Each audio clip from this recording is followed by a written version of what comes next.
time is it?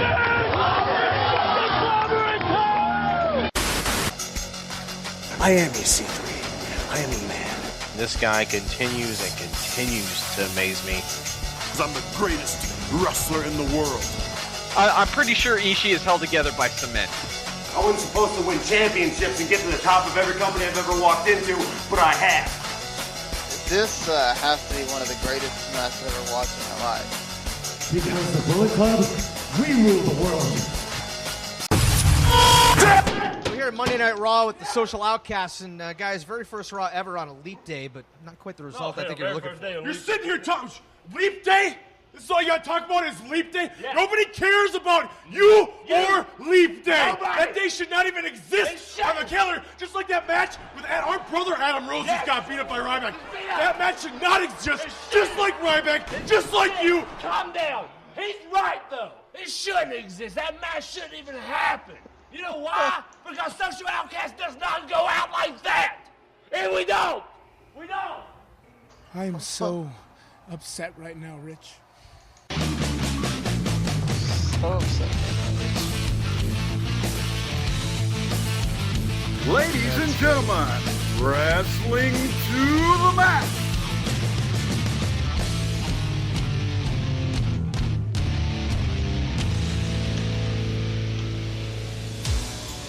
And your hosts, Gary Vaughn, Sean Garmer, and Paul Deezer.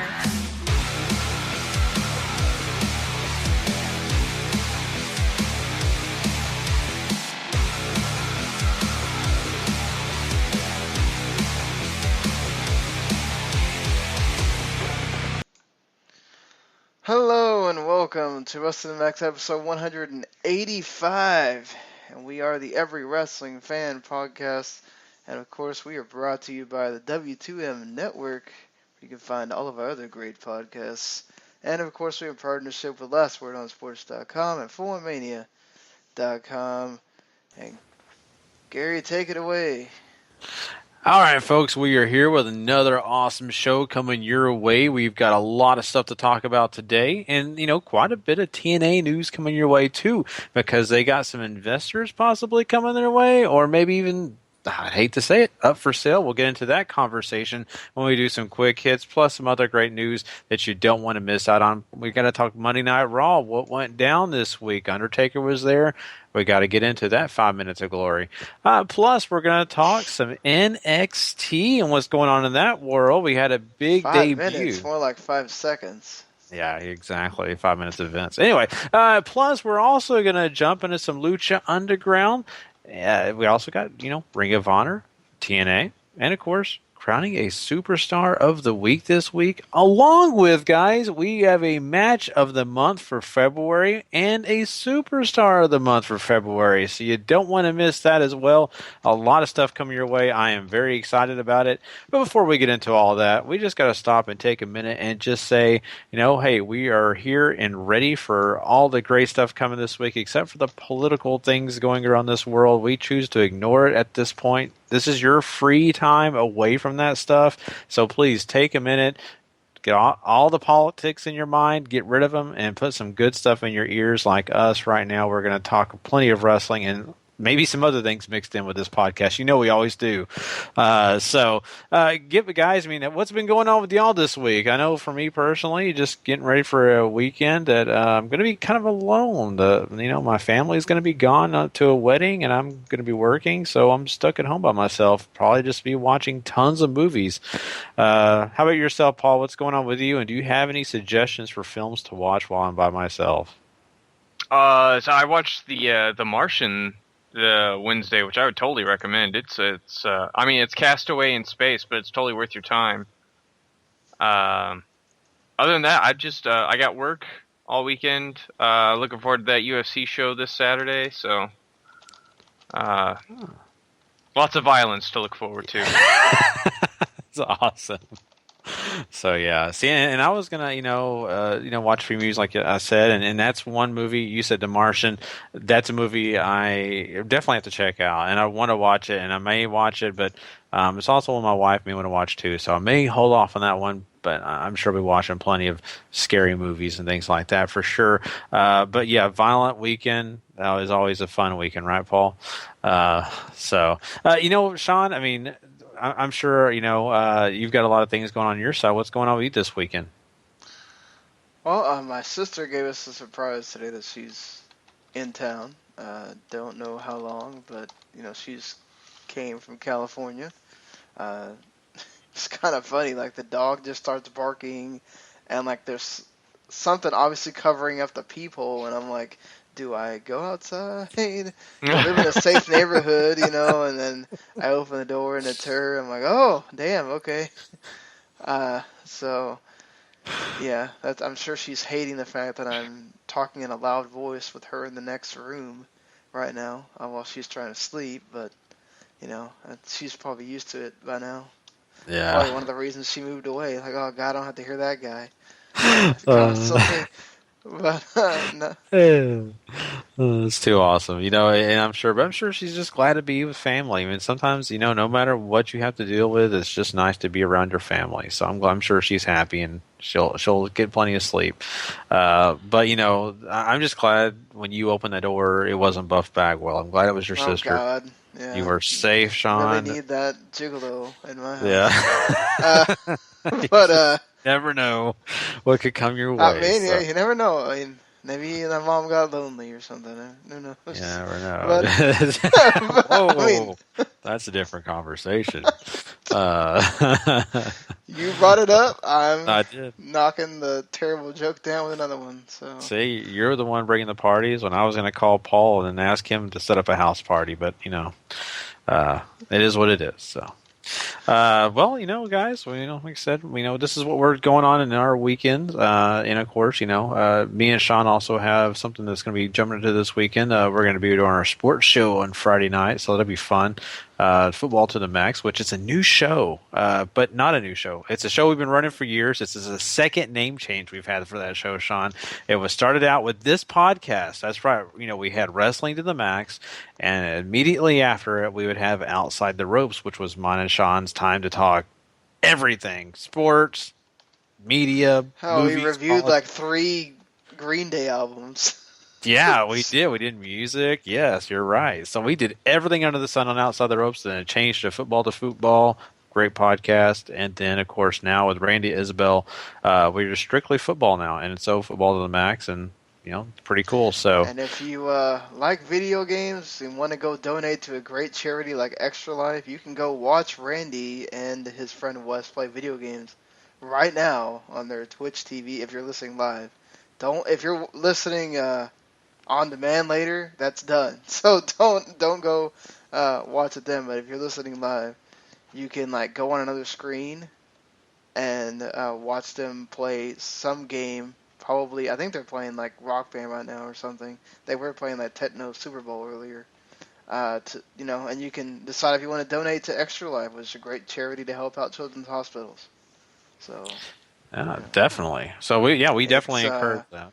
Twitch.tv/backlog busting. So there you go. For sure, go check that out, and we're very happy for Randy, and he's doing a good job over there, and so we want to encourage everybody to go do that. So, well, everybody, it is time for us to jump into some quick hits, and let's talk some wrestling news. We'll be right back with that. Damn it! Hold on.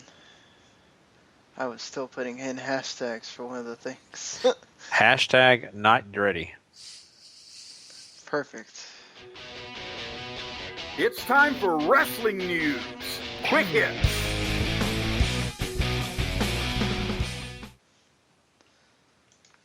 Go.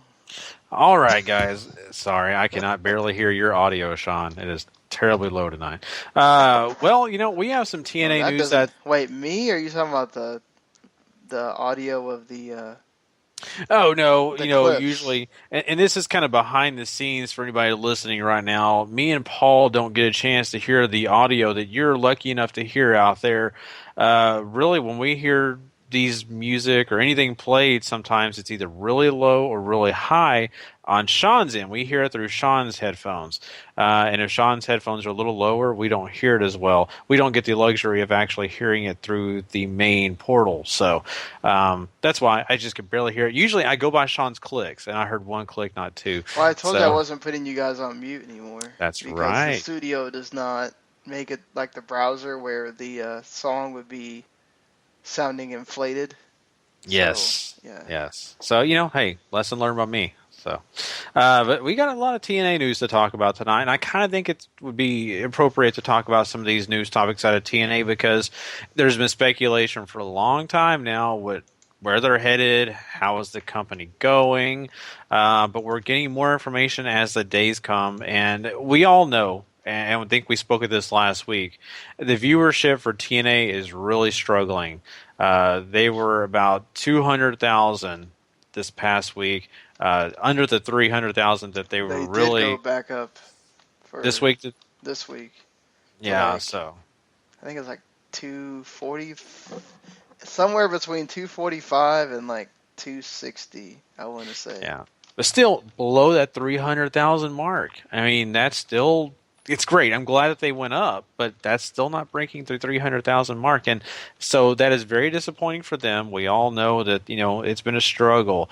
But one of the big things regarding that is the fact that Panda Energy has not been sponsoring them for quite a while now. They've kind of cut ties a little bit, and really they've been dealing with money and all the issues of basically going off the budget of their TV deal. So as that comes into play, now we're getting information that they are really looking for investors. They put out the word and trying to say that, hey, if you would like to invest in TNA, we would really like to hear you out, have you jump on board. But this just worries a lot of people who are TNA fans. This worries guys like us who enjoy watching wrestling and just enjoy getting to see what these guys can do. EC3 is a big fan favorite. What would EC3 do without TNA? Where would he be? Things like that kind of pop up in your mind. Paul, looking at this, though, I mean, what is your evaluation of this? How do you kind of see this ship going? I mean, is it still going to stay afloat? Are you seeing a sinking ship in the near future? How many times are we talking about these guys losing money? I mean, hold on. Did you just say a sinking ship? When has TNA not been a sinking ship, dude? Well, I mean, but, the illusion is that they've been stable. That's the illusion. But when I mean sinking ship, actually sinking to where we're not going to see him anymore. Honestly, I'm pretty sure they just keep finding bigger buckets to keep throwing off the water. And it somehow keeps them afloat. Like, I don't know how, but we're still here talking about them so many times where I was sure that they were about to bite it. So, I hope they do find somebody out there, somebody who's just willing to take a more minor role in the company, but you never, people come in swinging money they want to say, and this could go either way. And be this could be the thing that saves them, or obviously this could be another large hole that they're gonna have to find another bucket to keep putting that water off the boat with. Sean, I mean, looking at this whole scenario, I mean, you did kind of point it out. This has been kind of a struggling situation. It has definitely been something where it's just slowly sinking. I look at this and I really wonder how many more episodes of this podcast that will be covering TNA. It really makes me wonder. I'm almost kind of okay with a brand split because we're going to lose one of our segments if they're not careful. Yeah, well, I kind of already mentioned SmackDown as it is. We covered SmackDown entirely instead. Look, TNA really, their show has been actually pretty good, and their show this week was really good, especially on the wrestling part, and some of the promos were good too. Their show has not been what's lacking for once. Normally, in years past, we'd be talking about, oh my God, I feel like we're losing IQ points watching TNA right now. I mean, I really remember us saying that plenty of times. It's just, it's so weird that now when the show gets better, at least in the eyes of, the hardcore audience. And I really think it has to do with the fact that there's just, that brand is so damaged at this point. And not only that, the show still comes off as WWE light. Mm-hmm. They don't really do anything that WWE doesn't do other than the fact that they have a show, and WWE does it too, but they don't have all the matches on be inside the cage, but WWE has the Hell in a Cell pay-per-view or whatever. Just WWE now has longer matches. WWE has better quality matches on TV. TNA has all of their matches on TV because they don't have pay-per-view anymore, at least none that matter. Who the hell watches, other than Larry, who the hell watches those one-night-only shows? And Larry's just, that man is amazing. How much Larry's a trooper. How much wrestling he reviews, it is amazing. But on just, even the UK, they're like, their solace that they would go to get sold out arenas. You want to know how much that they sold for these shows? 2,591 paid for the SSC Wembley in London. That holds a lot more people. The show in Birmingham only did 1,000, pretty much. That's low, very low, for them. I mean, just, if you're not drawing in England, where you supposedly have this wonderful audience waiting for you every year, I think that tells you a lot. Oh, yeah. I think you're right on that. And it makes you question, really what this brand is all about and what, the audience is really going to deal with in the near future. Are they going to continue to just think, well, maybe they're not worth the money, especially with you got the WWE and the NXT both going over to the UK, and you have other promotions, of course, heading over to the UK. It just really kind of takes away from what Impact at one time had. I mean, that's been a stable spot, like you said, Sean. So that's a big concern here. Now, for the talent, I'm sure that they feel the pull here, too. We've already heard that their contracts are different now. They're no longer, tied to TNA. They're kind of paid by appearance now. No, they a lot of them have the guaranteed deals now. Well, they're guaranteed, but they can't make any more money off the independents like they used to. Right? Yeah, true. So TNA makes that money. Exactly. So it's a weird situation. Now, I don't know. I just really feel bad for them. I just wonder, what companies would be willing to invest, because I look at this as a situation of, you've got to prove to your investors that you're doing something positive, that you're going somewhere. And right now, as it sits, those ratings, which really aren't really ratings, the numbers of people that are actually watching their program are not high. So that's a big concern, along with the budget issues that they've had with paying people on time, things like that. That's apparently going around again. Mm-hmm. So we've just got a lot of situations here. I just don't see a selling point for an investor to come in here and say, this is worth my money. I don't know. I mean, maybe someone's willing to take a gamble here, but it just, to me, seems like a bad situation. It really, really does. I mean, Paul, is there any chance is there could be a light at the end of this tunnel for TNA? Somebody out there, if they they managed to convince Billy Corgan to come on board at arguably one of their worst times last year. So there are people out there who see something here, and I'm sure they can find something. Like, I'm not willing to count TNA out of anything at this point. Like, they lose TV deals, they're done. They managed to find another TV deal somehow.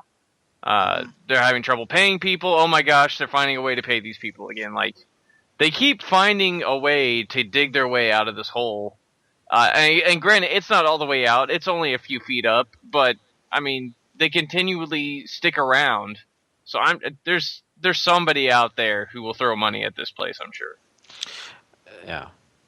That's the thing. There's going to be some crazy person that'll throw money at them. They are they're apparently talking to some investors in the UK and some investors in LA and New York. So, I mean, that's good. Look, we want them to be talking to investors. There's been times where I've kind of flown the flag of maybe it's time, but they're actually getting better. Again, part of it is if you look at their nucleus, it's kind of the same. You're still talking about, I mean, now Kurt Angle's done after next week. Okay, great. Well, I mean, not great, but, you know, he's leaving. But you've still got the same people that you've had for a long while now, and now you're just now starting to introduce talent like Michael Bennett and Maria. And even then, like, part of it is that TNA really doesn't have a casual audience, at least not in the United States. Their audience is the same hardcore crowd that probably watches all the other stuff. And when TNA Mecca is even down on you, you should think about what's going on here. But I mean, so you've seen Michael Bennett, you've seen Maria do their same shtick that they're sort of already doing. They're basically taking their ROH characters and putting them on TNA, especially Maria.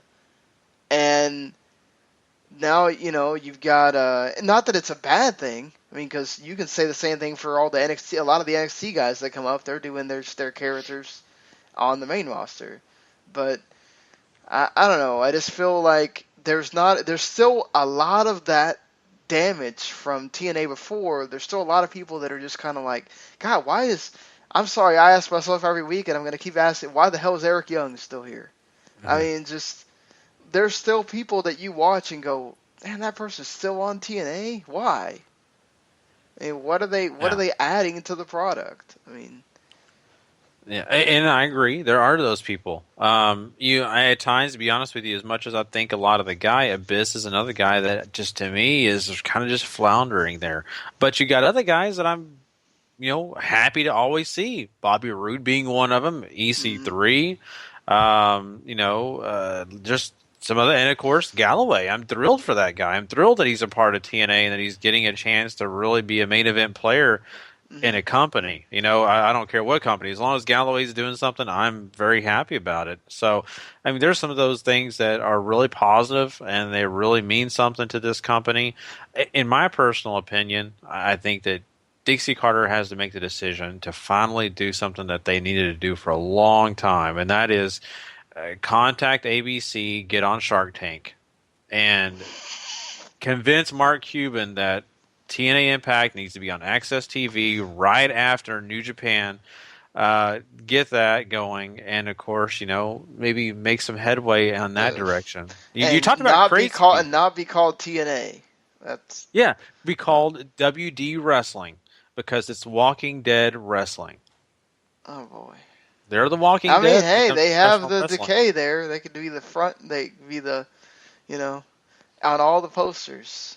Yeah, but I mean, this is the company that people have been trying to put in the ground for a long time, and they still walk and they still go, and no matter how loud the groans get, they're still around. So that's why I call them the Walking Dead Pro Wrestling. So. Yeah, I mean, it's amazing, and everybody talks about how stupid Dixie is and all that, but at least on the business front, she keeps them going. Now the thing is, she doesn't have her mom and dad paying for things, and I guess she finally realized how this works. I mean, I want to look at it from yesterday, Mark and I had to talk about Ubisoft's going through this possible takeover from Vivendi and how they're having to scramble to find investors so that they can fight them off. Because Vivendi owns a lot of stock in them, so all of a sudden they felt like, hey, we're just going to take you over because we feel like it, and we're some big-ass company and we can do it.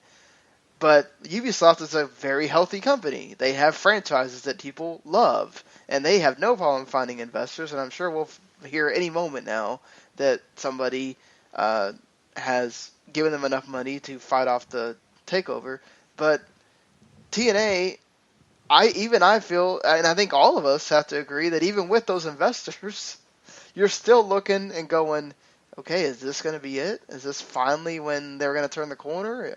Is that 5-year plan going to happen? I mean, you have to remember they're going back to Orlando where they're not selling a single ticket, for all these tapings that they have not announced to anyone. So, wow. We're also using Universal Studios, which they don't have to announce anything because they just take people from the park. But, still, just... Yeah, those investors have to look at that and go, most of the time, these people do not make money, even when they're doing TV tapings. Mm-hmm. There's something wrong there, too. You know? I'm happy for these wrestlers. They're making more money now, but I feel bad. Yeah, you definitely got to feel bad for them, because of the fact that they've got to go to work and be concerned that, hey, am I going to have a job at the end of this year? Or should I already go ahead and start looking for other promotions, maybe try to get bookings for myself in the near future? And that's a kind of a situation that they kind of have to put themselves in. But I think I could speak for us all. We all really do want TNA to do well. Paul, you still remember the glory years of TNA, the things that they did way back when, and how sad it is kind of now that same promotion is just going to this kind of mess when at one time I remember it being a really bright spot in the world of wrestling. Yeah, we're talking about a promotion that was sort of a harbor in the storm when WWE was not at its strongest either in the mid-2000s, before they sort of came roaring back a little bit, and TNA was a great place to go. 2005, 2006, probably their best years in their company's history as far as wrestling and on-product stuff, and people want that back again. Mm-hmm. Yeah, and let's hope that TNA can find their way back to that.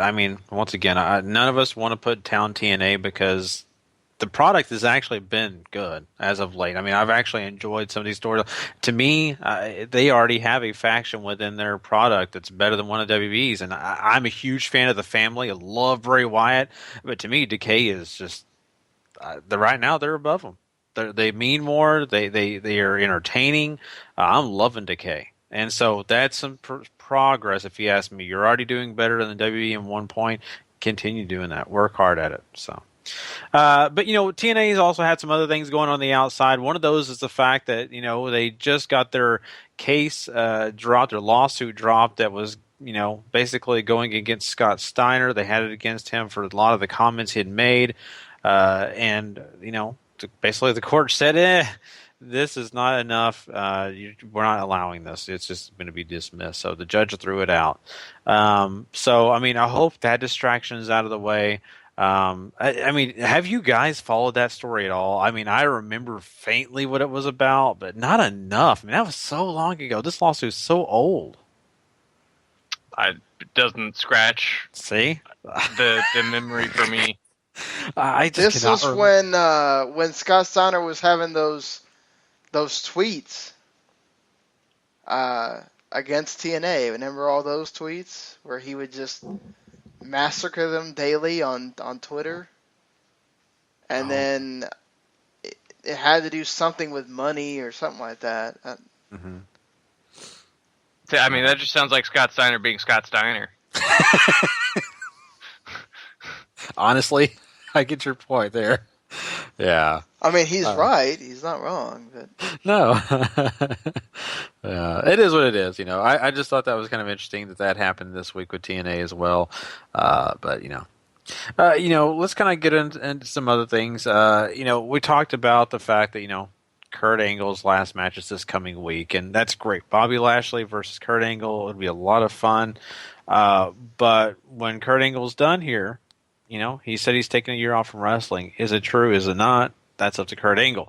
But the interesting thing is he has been stating as of late that he would love to have Team Angle back in WWE. Now, he never stated a time frame or anything like that, but that is an interesting thought. And Team Angle, apparently, would consist of Jordan and Gable. That's right, the NXT tag team that has kind of sparked the world on fire for them. What did what is your mindset on that? Do you think that would be a good deal? I'm kind of thrilled about it. I'm kind of already excited. I'm ready to buy the t-shirt right now.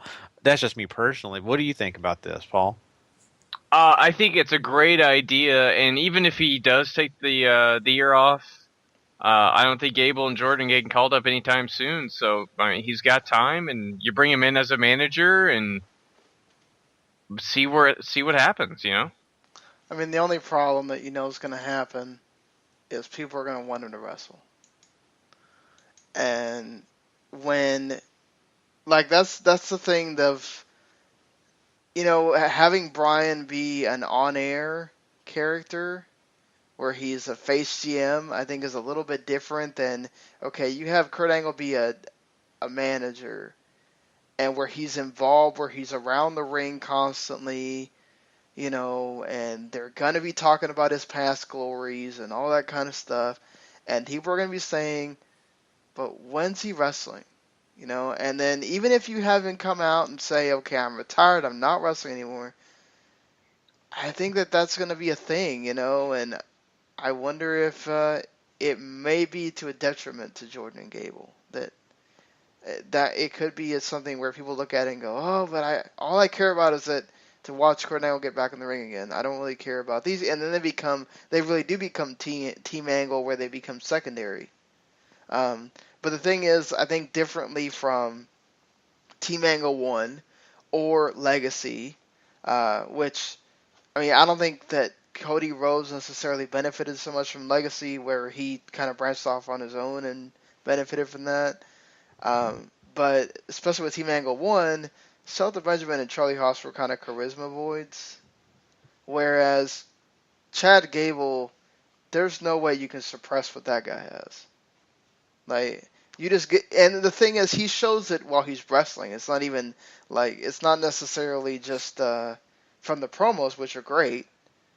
I think both of them, that's where you can, if you're going to use my concept of that might be a detriment, maybe ring-wise, you go, oh man, these guys are just too charismatic to the point where even if Kurt Angle is overshadowing, they still get to show you what they can do.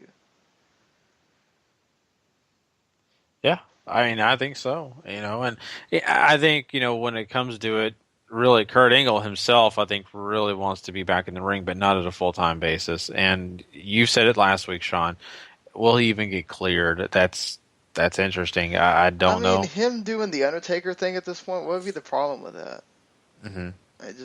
I get it. Anytime he gets in the ring, he can have a concussion or whatever, you know. Yeah. But he does SummerSlam and WrestleMania. What does it hurt anyone? Well, exactly. And if he has Jordan Gable doing the wrestling, and he actually does get in the ring, Sean, it eliminates that whole thought process of when is he getting people know. Okay, he's not going to wrestle till a very special time. Let's enjoy Jordan Gable. Let's enjoy Kurt Angle's experience and, you know, everything he's going to provide. I don't know. I hope that that's what the case is. But if it does go to where he's not wrestling at all, I could totally see your point on that. For me personally, I just want to see Kurt Angle back in WWE. I just want to see it happen. I want to see him go to the Hall of Fame. I don't want to see him go to the Hall of Fame way down the line, never got back in the company. To me, it's good, but at the same time, it's not as special. I think it'd be even more special if he made his return, got a chance to be back in the company before he's actually done with wrestling completely. That's just me, though. So, you know, for the fact of the matter is, you know, we're talking about some NXT stars like Jordan Gable. Let's talk about another one, Finn Balor. Now, we know he's the champion right now, and, you know, he had a pretty good match this past week. But the one thing that we are kind of curious about is when is he going to hit the main roster? Now, rumors all the time. One of those is maybe right after WrestleMania, maybe Monday Night Raw following WrestleMania. Maybe, you know, it's going to take a while. Maybe SummerSlam this next year. I don't know. I don't know what it's going to be, but what we're hearing is that Vince McMahon wants him on the main roster pretty much right now. Vince McMahon wants him as soon as possible. It's kind of curious. It's something that I'm kind of curious about here. Why Vince wants him on so bad? We of course we know about the Bullet Club gimmick that they got going on. Bulletproof, the Balor Club. I'm sure that's part of it. I think Vince must have this angle that he really wants to get on TV right now. Maybe he wants to get those ratings really back up in the air. So I don't know. But looking at that, Sean, I mean, what's your idea? What is Vince thinking here?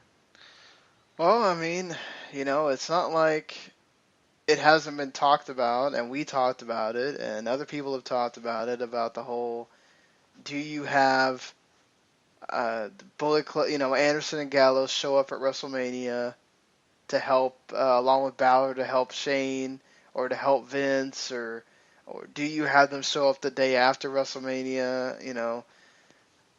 I can see what he's thinking in order to add a little bit more oomph to that Undertaker-Shane match, and to kind of take away that illusion that it's going to be Shane by himself. Even though, man, he's training like gangbusters right now. I don't know. I can see it, but I'll see Triple H's point too. I think the idea for Vince here is wanting to capitalize on whatever value he can get out of that name right now while it's still hot. The Bullet Club were this fresh idea for New Japan. It totally took off over here in the States. I would say way more than it did in Japan. And, it makes a lot of noise, and I think he just wants the quick turnaround so he can make some money off this before it becomes uncool, or before people just sort of like, what is this? Yeah, I understand that. And, for me, it's really exciting. It's something that, I've been waiting to see for a little bit now, ever since we kind of heard that this could happen. And, of course, we kind of get that the whole Bullet Club thing in the WWE, not technically the Bullet Club, but pretty much the Bullet Club is coming, and that's going to be something that I think a lot of people are going to get invested in. I'm not saying this is the next DX. I'm not saying this is the next Shield, but I think it has the potential to be something at that level. I really do feel that way. Finn Balor's already a fan favorite when it comes to people who follow NXT, who have followed Finn Balor all the way back to New Japan. And so things like that are very exciting once you do follow these guys, but you wonder how the casual fans are going to take them on. And I think the casual fans could get excited, especially with a Shane McMahon tie-in. I think it get, pretty interesting. And Vince wants those numbers now. We all know he wants those ratings to be back up to where they should be. He wants WrestleMania to get those big numbers. They want to break 100,000 plus.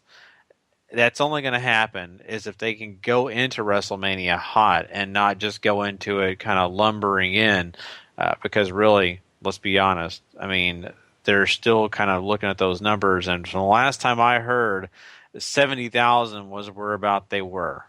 And so they've got 30,000 seats to still sell and to try to interest people into wanting to pay the money that they have out there to pay. Sean, you were looking at some ticket prices earlier, weren't you? Didn't you say they were already selling like $20 tickets or something like that for WrestleMania? Yeah, they're already selling Party Pass tickets for $19. Wow. So, I mean, right there, it already shows you that they're really trying to fill up this venue. They're trying to get, the AT&T Stadium packed to the gills, which I don't blame them. But the best way to do that is to come in hot. And so, if they have to, maybe debut Finn Balor early. Maybe do a few other things to surprise the people and get them wanting to watch it, So, I don't know. Maybe even throw Linda McMahon in there somewhere. So, Mother of God. You know that's happening. Like, it makes too much sense for her not to show up once. I mean, I'm just sorry. Wouldn't it be funny if she came out and the next day Vince is like, "What happened? We sold 100,000 tickets all of a sudden. How did that happen?" Linda, you're getting on TV more often. It's like, no. That would be funny. Man. Anyway, that's enough of that. Let's go ahead and jump into some other things here that are really interesting, and let's talk some New Japan. Now, New Japan is actually bringing back the... Wait, did we talk about the other part of that equation? Oh, go ahead. I may have forgotten about it. What is it? Well, no, I'm talking about the other person that might show up on the main roster. Oh, Sami Zayn. Yeah. Yeah, you're right, Sean. Sami Zayn is another guy that they have been talking about throwing back. It's not like we haven't seen him this year. So you're right. We have seen Sami Zayn, but if he was able to get on the main roster and start up that feud with Kevin Owens and go full force with that, that's not only bringing the NXT crowd really thrown into the whole WrestleMania, but it also makes another big match on that card that really kind of fulfills what they need to have a big card and in a card that matters. And I know all of us pretty much, I'm just going to say it once again, I'll speak for all of us. I think all of us would be pretty happy with that match on the WrestleMania card this year. I don't have to watch it at NXT Dallas. I'm totally cool seeing it the next on that Sunday. I'm totally cool with that. So, what do you think about that, Paul? I mean, do you think Sami Zayn coming to the main roster before WrestleMania is positive, negative? What do you think about that? I certainly think it's positive. The dude can straight out work. If they want another underdog in the same role as Daniel Bryan, Sami Zayn is absolutely perfect to fit that role. And I mean, there's still all this unfinished business with Kevin Owens from NXT that I really hope they touch on. And just get him up here. Just get him up here. Yeah, I agree with that. But the thing is, Paul, I really hope that they'll make sure they tell that story and get the backstory on why these guys matter, why the feud is kind of so heated. It worries me sometimes because they don't always do that. They just kind of throw the guys up there and expect you to know. So I hope that happens. I really do, because I think that would make it matter even more. So we'll have to see. I mean, we got some time here, but this stuff is going to have to drop pretty quick here because WrestleMania is right around the corner. Well, I mean, if we get Zayn and Owens because of it, I'm not going to complain. I've been wanting for them to do this at WrestleMania for a while. So, yeah. I mean, it just makes too much sense. Why not? Or if you're going to do what's apparently has been talked about in the Observer is another multi-man IC title match to get more people on the card, and why not have Sami Zayn be a part of that? Mm-hmm. What's wrong with that, Well, exactly. And for him, I don't know. I'm not saying this could happen. Maybe he wins the IC title, and Owens is pissed off about it, and that's what really gets him going. So I don't know. I for me personally, maybe you do that at the special that they're going to have in March, and it's called Roadblock. Now, it was called March to WrestleMania, but now it's called Roadblock. That is going to be a big show, for people, especially if you have the network, and that could be somewhere where they actually build something like that as well going into WrestleMania. So, certainly. Let's talk about some New Japan, though, guys. There's some big news coming out of there. The Super J Cup is on its way back. Now, that is awesome. The reason it's awesome is because there's so many different promotions out there that are going to be involved in this. To me, that's a really awesome thing. I love the fact that you got CMLL, you got just almost all these different indie groups coming and being a part of the Super J Cup. So going into this, I mean, Paul, I know you're a big fan of a lot of different promotions. Is this one of your favorite things that New Japan does? When they decide to do it, absolutely. The Super J Cup allows for a lot of interesting matches. And I think it's interesting that it's coming this year on the heels of WWE announcing that Global Cruiserweight series. Because this is their version of it, essentially. They're going to be bringing in guys from all over the world, a lot of Japanese promotions, a lot of Lucha Libre promotions. I'm sure some of the Gaijins that they have in New Japan right now will be in this. So just lots and lots of interesting options and some interesting happenstance, if I do say so myself. Yeah, this is awesome. The fact that they're just involving guys from Dragon Gate even, which, good Lord, if they've worked together, it's probably been a long time. You expect people from Noah, you expect, New Japan guys are going to be in there, you expect ROH and CMLL guys, but, you're getting Dragon Gate, you're getting K-Dojo, which is Taka Michinoku's promotion, and you're getting 0-1 guys. I mean, yeah. Lord, that's a lot of talent to be in one show. So I'd imagine there's gonna be at least 6. It's gonna be at least 16, and supposedly gonna be all in one day. Everybody talks about the one in '94. I'd imagine if you think about all the talent that could be on this, it could just easily be just as good as that. I mean, I hope so. I mean, it's thrilling. I mean, it's one of those things that I just think is so great because it's not just, two promotions being a part of a card or being a part of this like this is a tournament.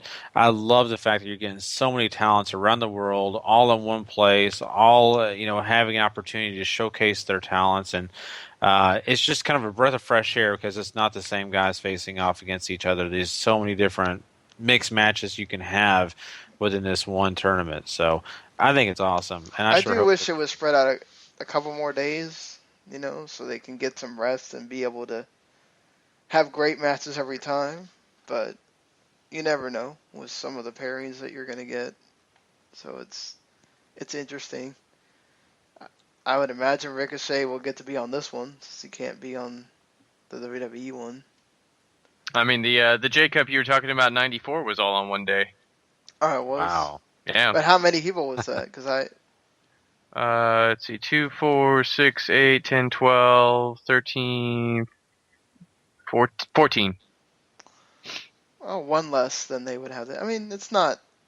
I don't think it's a bad thing. I just sometimes, we've seen with, the Busted Super Juniors where they'll have the semifinals sometimes that same day, and then they go into the final the same day, and so it cuts the semifinal to where it can only go 10 minutes and it has to be just really short. I just hate to see something like that, but it is. I mean, it's cool. It's cool that it's gonna be whether it's a one day, whether they decide to spread it out, whatever they decide to do. Right now it's only for August 21st. I think is where they have it scheduled. So that's pretty awesome, and I mean, just I guess we can at another date, maybe with we're doing. I'll go ahead and preface this by saying that we're not talking about the first day of New Japan Cup here because the second day of New Japan Cup will be going on by the time we finish this podcast, or right when we finish it. So it's kind of pointless for us to do that. I realized that when we got done with doing the one day of the Honor Rising show, it was kind of oh, that's kind of dumb for us to have even talked about that. So we're gonna do a special either on Saturday night or Sunday night, Sunday morning, Monday morning, talking about all that, getting you ready for that final that will happen next Saturday. So we'll get to do a double feature again with Roadblock. What a name for a show. WWE Roadblock, guys. Just makes me think of G.I. Joe. Yeah, exactly. Or the WCW wrestler. Oh, yeah. That's right. Do you remember that guy? I do. Good God. I really do. I did until you brought it up. Yeah. See, that's the beauty of WCW. It's going to be interesting, and I'm excited about the Cup. Hey, he's worse than Glacier, so we don't have to talk bad. Oh, yeah, Glacier. Oh, boy. We do not talk bad about Glacier on this show. Only good things. Only good things about Glacier. Well, you know what? What would have been even better about Glacier if he had a match that was about an hour and 45 minutes long. Now, that would have been heaven, right? It's the dream, Gary. The dream. Oh, God. But, he's not as lucky as Trevor Lee and Roy Wilkins. These two guys had an hour and 45-minute match that was pretty crazy because they had, different things going on in the match, but very lengthy. This happened in CWF Mid-Atlantic. And I don't think any of us had an opportunity to watch this, but we've read about it, we've heard about it, and man, that just sounds like way too long of a match. But apparently people who've seen it have said that it's, pretty good. And so, I mean, looking at that, Sean, I mean, from what you're hearing, I mean, it was apparently worth the time.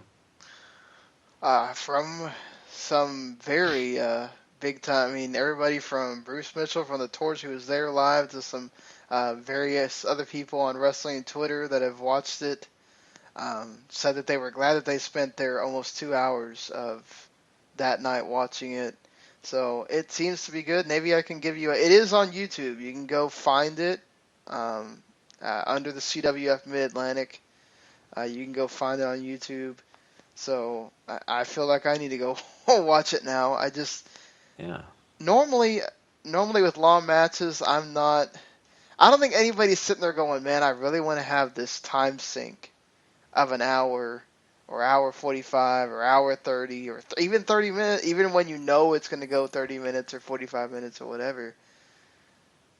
Like, how do you feel about the knowing that something's going to be a long, like, that's the thing where, like, that ROH match between Jay Lethal and Roderick Strong just wasn't that good.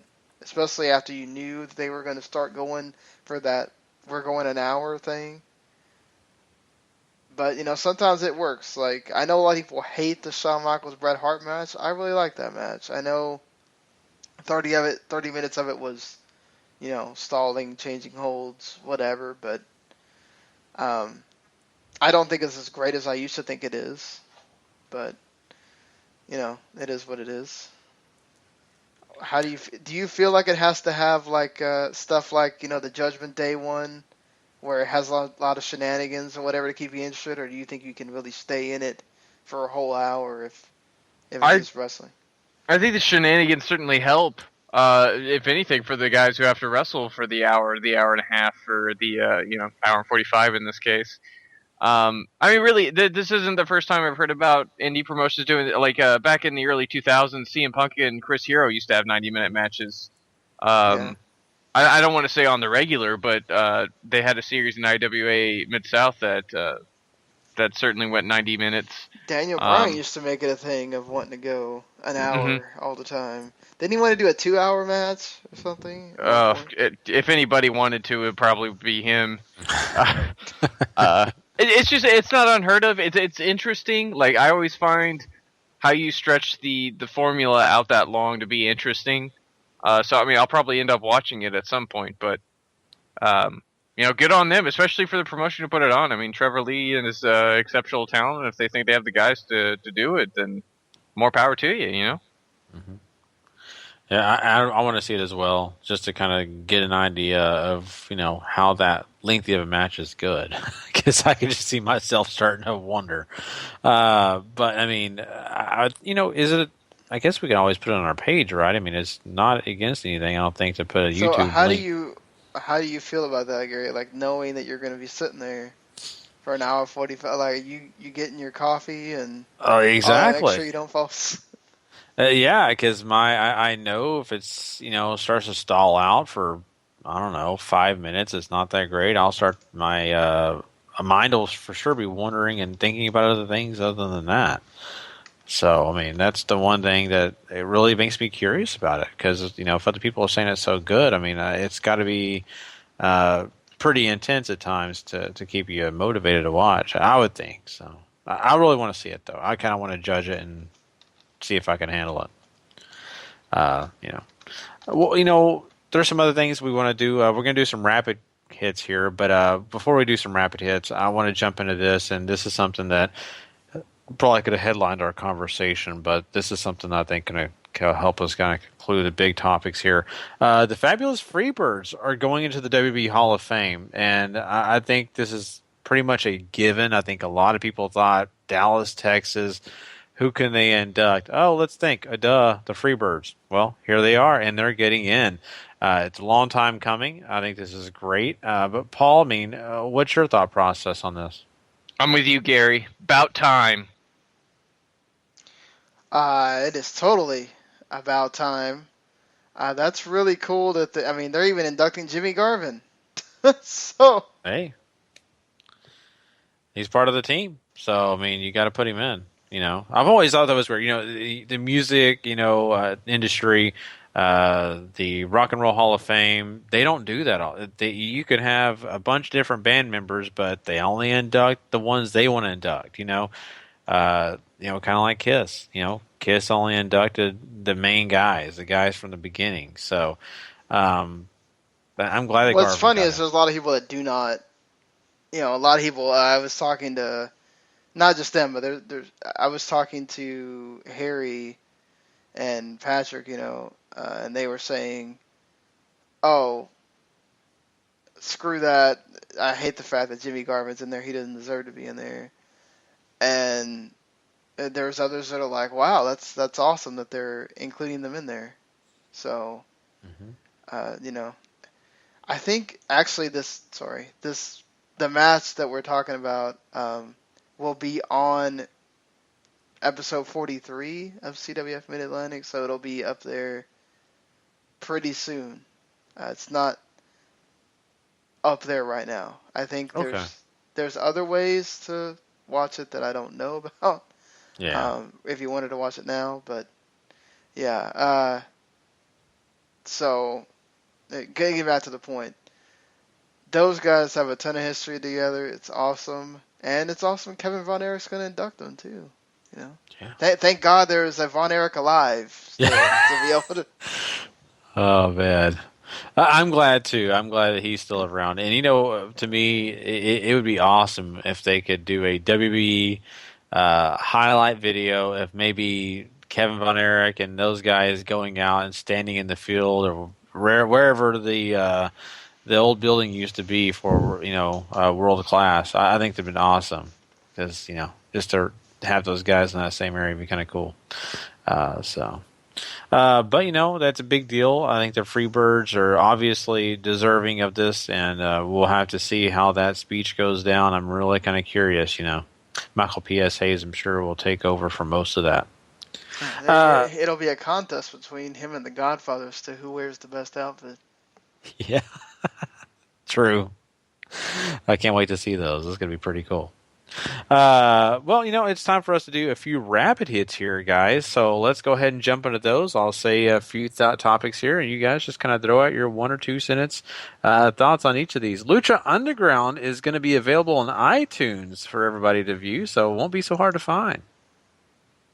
This is a great move for them, especially with all the talks about how much money trouble they might be in. So if you directly want to support them now, you can absolutely do that. Yeah, I think this is great, and I'm sorry if I got on some kind of a soapbox on the group about,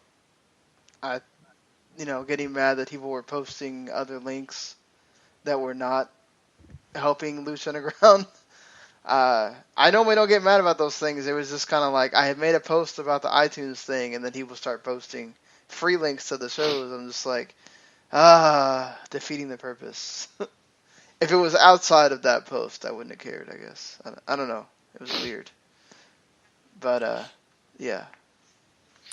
Shibata has a 1-year deal he just signed. What do you think about that? Good move, obviously, by New Japan to secure that guy. It's somebody they are most definitely going to need for the rest of the year. Yeah, for a long time they haven't done much with him because he's decided to be that freelancer or do MMA, and now he's signed for that year. Let's see if they really put something behind him, and maybe he decides to stick around longer the next time that contract comes up. Lionsgate is going to be doing some big tryouts coming up here. What do you think about that? The first show was certainly interesting to watch. And well worth your time, too. If you haven't found a way to watch it, I do recommend it just because it's so very, it's old-timers and they're young lions and these guys from the outside of the company. And I'm in love. I don't want to say I'm in love, but I enjoyed the idea so far. Oh, Hayabusa is dead. Yes, I was waiting until we got done with all that to break because it looks like it's legit. Oh, wow. Now, any information on exactly what's going on with that?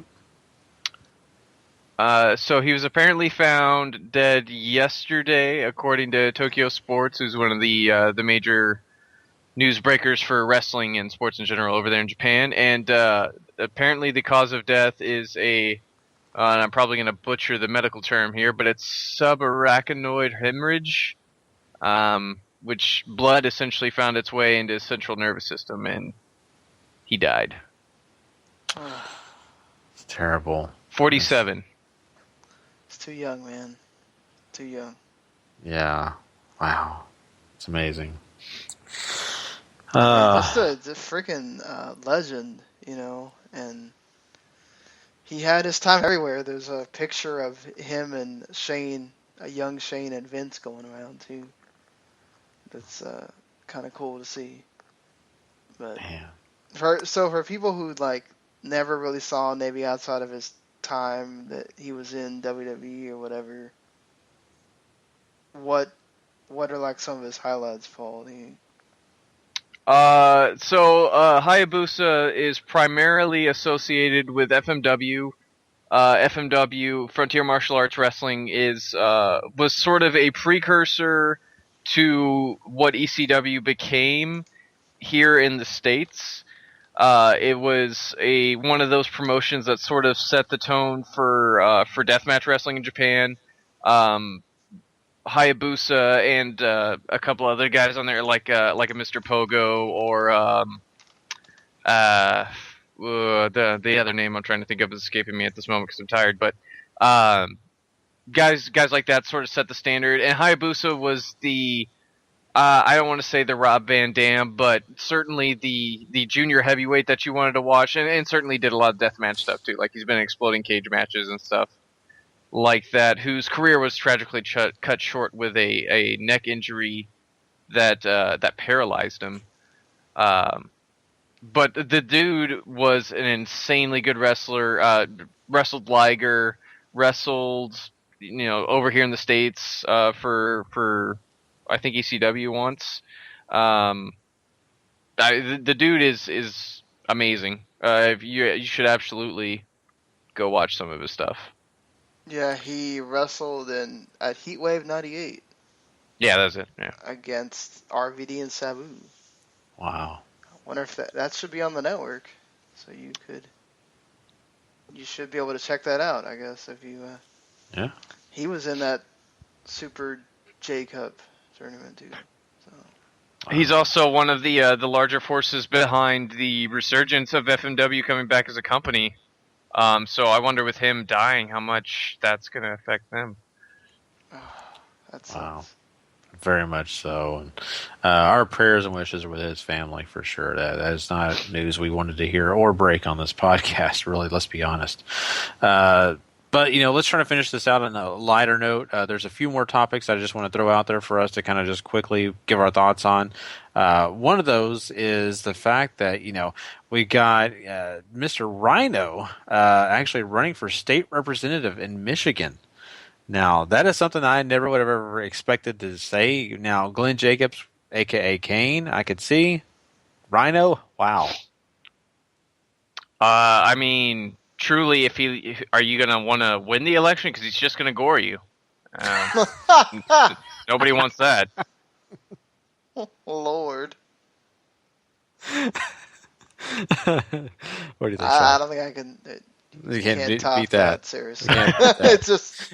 Oh, you gotta love it. No, Kevin Nash is actually going to donate his brain and spinal cord to CTE research. It's a very cool thing that Kevin Nash is doing here, essentially throwing his organs towards concussion research. And, I don't know how often he suffered from concussions, but I know his spinal cord has seen its fair share of wear and tear, so good on him. Yeah, that's cool. I mean, that's a great thing because you get to learn about how a wrestler is affected with that. For sure. And one last thing, guys. Tiger Mask anime is coming. What do you think? I mean, that's where the character's from. So it's certainly cool to see a return to form to that. And I don't know, maybe we'll move the mask over to a new guy. That'd be kind of cool, too. And the new anime will sort of kind of be like the Hogan one. It's going to feature New Japan Pro Wrestling talent on it as well, aside from just Tiger Mask. So that's pretty cool. Of course, the original one ran in the 70s, 60s, and then the 80s too. So Crunchyroll has a thing about it. So I wonder if they're gonna get some kind of rights to it or whatever. That'd be awesome if they did. Yeah. Because did the Tiger Mask one follow the same as the Liger one, where it never got subtitles, or? I'm sure it's got fan subs. I doubt it's got actually translated American subs. But I don't know, Tiger Mask didn't catch on as much over here as Liger did, so I would think if Liger's hasn't, then his probably hasn't either. True. All right, guys. Well, that is Quick Hits. Now it is time for us to get along and do some other things, like maybe talk some Monday Night Raw. How about it, guys? We'll be right back with that. Plus, don't forget, we have some other shows we're doing here, TNA, Ring of Honor, and, of course, Lucha Underground. So you don't want to miss those. But right now, it's Monday Night Raw.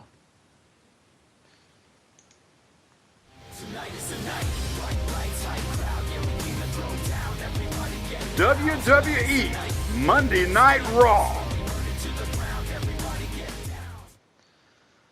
Well, this week's Monday Night Raw was live from Nashville, Tennessee, and they started much the same as they did on SmackDown, with Triple H coming out there and talking.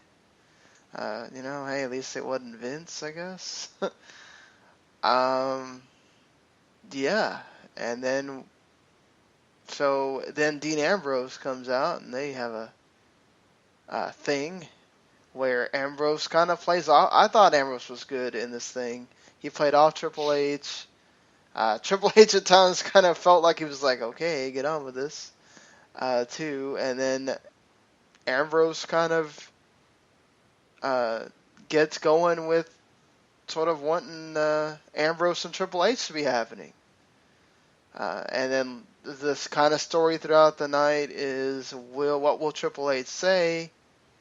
And he goes on to the end, and we get Ambrose versus Del Rio, which the third hour did not drop that much. So that's good for Dean Ambrose. Of course, it also helps the Undertaker showed up in the third hour too, but good for Ambrose. They have Triple H and the League of Nations beat up Ambrose, and Triple H agrees to the title match for WWE Roadblock. Sorry, I'm just going to keep saying that because it's so terrible. And then Ambrose says, "Hey, Hunter, thanks," as he's passing out. Ambrose is a treasure. My God. I died when he said that. I fell out of my chair. I was on the floor. Ambrose is just a treasure. I loved him the whole way through this episode, by the way. He's just amazing. It's hard to disagree with that, Paul, and I'm right there with you. I'm trying to think of what character out there in the movies or in TV that I can really kind of compare him to. There's so many different ones that you can maybe throw out there. I always think of, he's not completely like this guy, but he's similar in his smarmy attitude and the way he kind of treats things, and that's Clint Eastwood, the man, what do they call him? I know it's not the cowboy with no name, but anyway, it's the no-named cowboy from the 70s Westerns. And, man, I mean, he's just like that. Just throws out those one-liners and makes you laugh, but they're so true. And I love that. And, really, at first, when they first opened the show, I wasn't just thrilled about it. I'm just going to be honest. It was fine. It was whatever, but I wasn't overly impressed. But once the show continued on, even the match with Del Rio was fine. It was what it was. You knew what it was going to happen. It was no surprise. But that interaction with Triple H, it to me was pretty darn good. So I'm more happy than I am upset about it. Yeah. So, I mean, I just really thought this was cool that they went on with this. I understand what they're doing here. Do you guys understand what they're doing here? You can have two thoughts of this. It's either you have this really fantastical belief that perhaps they're going a different way, and maybe, they do Ambrose and this is, big rumors of people, I think, wanting this to happen, but it's probably not happening. Of maybe Ambrose wins and you have Ambrose and Lesnar for the title instead. and that way you can justify dropping Reigns and Triple H down, which a lot of people seem to think that now Shane and Undertaker will main event the show, so you don't have the WrestleMania 18 or WrestleMania 25 situation. But the leading, obviously what we all probably know is happening is so that you can try to get legit heat on Triple H, so that when Roman Reigns comes back, people want to see him beat up Triple H, which it ain't working, guys. It's not going to happen. They're still going to boo Roman Reigns. Mm-hmm. Yeah, exactly. That's the deal, and that's the biggest problem. That they can do whatever they want to try to make a workaround, but Reigns is still going to get booed. I mean, you keep hearing things like, "Oh, well, you can back him up. The Rock can be beside him. You could even bring Ronda Rousey. She'd be a surprise. Oh, blah blah blah," and they could just be all in there and having a dandy time. I don't care. I think that Roman Reigns is not someone that the crowd is going to forgive just because he has other people beside him. Yeah, I mean, that's certainly not going to be a thing, and I am all about them wanting to put the belt on Dean at Roadblock. I think they should. It would certainly help them avoid an unsightly situation, but we were in this position last year. They still let a main event with Brock, and granted, that's a different animal entirely, but I mean, they might do it again. That one had the luxury of the Seth Rollins. This one does not have that kind of situation. I think even before, even with the idea of the cash-in, Roman still gets booed, yeah, but people end up enjoying that match between him and Brock, mostly because it was Roman getting murdered, but they still put on one heck of a match, in my opinion, so...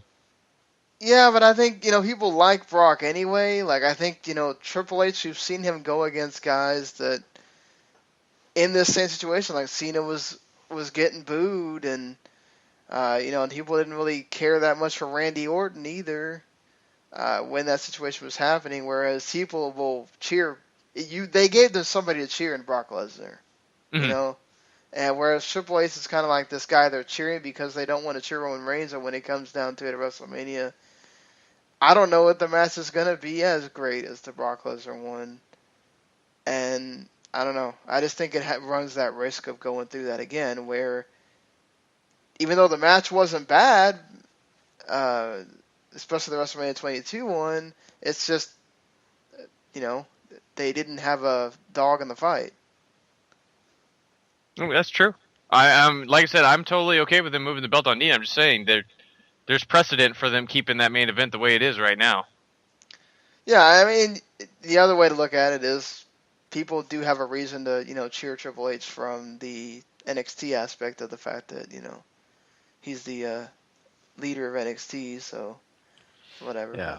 Yeah, exactly. And, it's going to be a mixed reaction to an extent, but I think overall, yes, there's going to be a problem with Reigns because the majority of those people in there, not only are they going to be European fans, but they're also going to be smart fans. And of course, you're going to have the people that do cheer Reigns and the women and children, but I just know that crowd's going to be pretty hard on him. So I could see both sides of the argument, moving the belt or not moving it and keeping it just the way it is and keeping the main event like that. So, yeah. So we move along to pretty much something that I didn't necessarily like because it's that whole, did you really have to do this? We kind of all know that you're going to do this at WrestleMania. Why do the double pin thing with Sasha and Becky? And then on SmackDown, they kind of really didn't even have them really do the match, per se. They just had Charlotte beat them both down, so... I mean... You're getting the triple threat. I like the match. I'm not saying I didn't like the match. I just think I hated the fact that we're getting that ending that it's like we know what we're getting at. Mm-hmm. It goes back to what they did on NXT. They're buying time, right? They're trying to make this stretch a little longer to get to the point where they want to be, and I get that, but I wish they would just left that part alone because NXT is already doing that, So, and unless you're just hoping that most of the people didn't see what happened on NXT. I don't know. I just think they could have changed it up a little bit. But I guess, they don't work together. NXT is a completely separate product, so it is what it is. But I understand where you're coming from. I see it too. I kind of like the idea though that they're building it up using the wrestling draw personally, just because it makes sense if they're both on the same level. Why not throw them both in there? Mm-hmm. Oh no, I'm fine with them both being in there. I just, the way they did it, which I understood, like it's the whole, Sasha got headbutted. And then I guess out of the impact of the move, it took them both out. But I don't know. I guess it could have been the execution wasn't as great as it could have been. I guess. Yeah, that's fair. Yeah, and I've heard that argument. So I think let's get into this segment that they hyped it up a ton. Undertaker and Mr. McMahon, and boy, they had Undertaker come out and just basically in short order tell you, hey, and this is not something we haven't heard from Undertaker before. I swear I remember him saying something very similar to this in another feud, telling Vince that Shane's blood will be on his hands. And then Vince having to, which I felt wasn't really needed, but I can kind of get what he's getting at. The whole, well, I'm disowning you so I don't have to feel bad about the fact that you're going to get murdered. But yeah. I didn't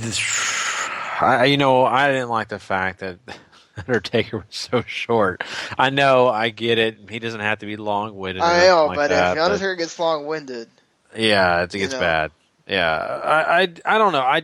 To me, I thought, man, for that poor crowd, it wasn't really about me watching on TV. It was for the poor crowd that was there who was so excited about seeing Undertaker.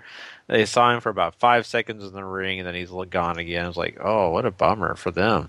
But yeah, I didn't mind this so much. It was just, kind of surprised the Undertaker didn't have a whole lot more invested in it. I had no problem with what he said. Storyline-wise, it works. It's okay with me. What Vince said makes sense. So, solid story.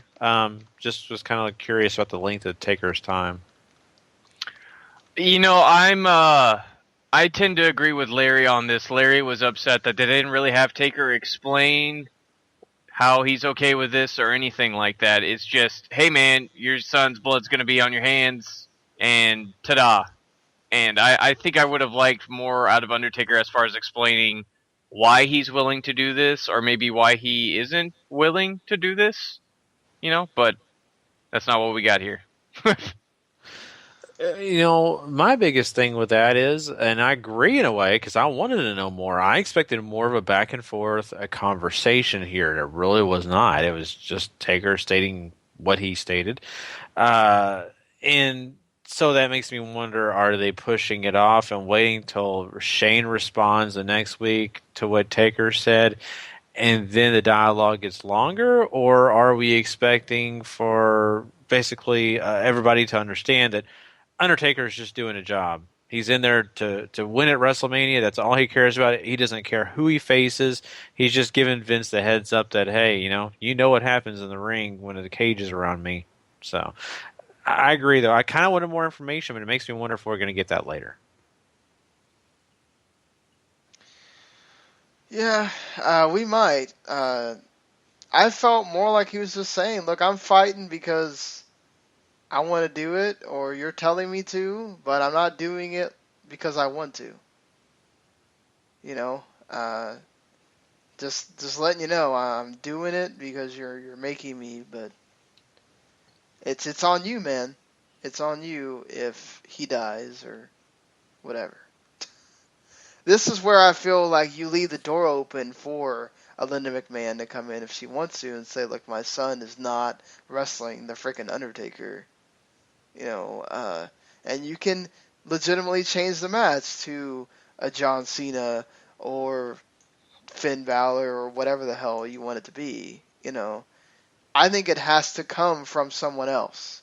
I don't think it can come from oh, hey, Shane McMahon, or Shane McMahon just says, oh, I've been training all this time. I've been showing you all this training that I'm doing. But, hey, I just can't do it, guys.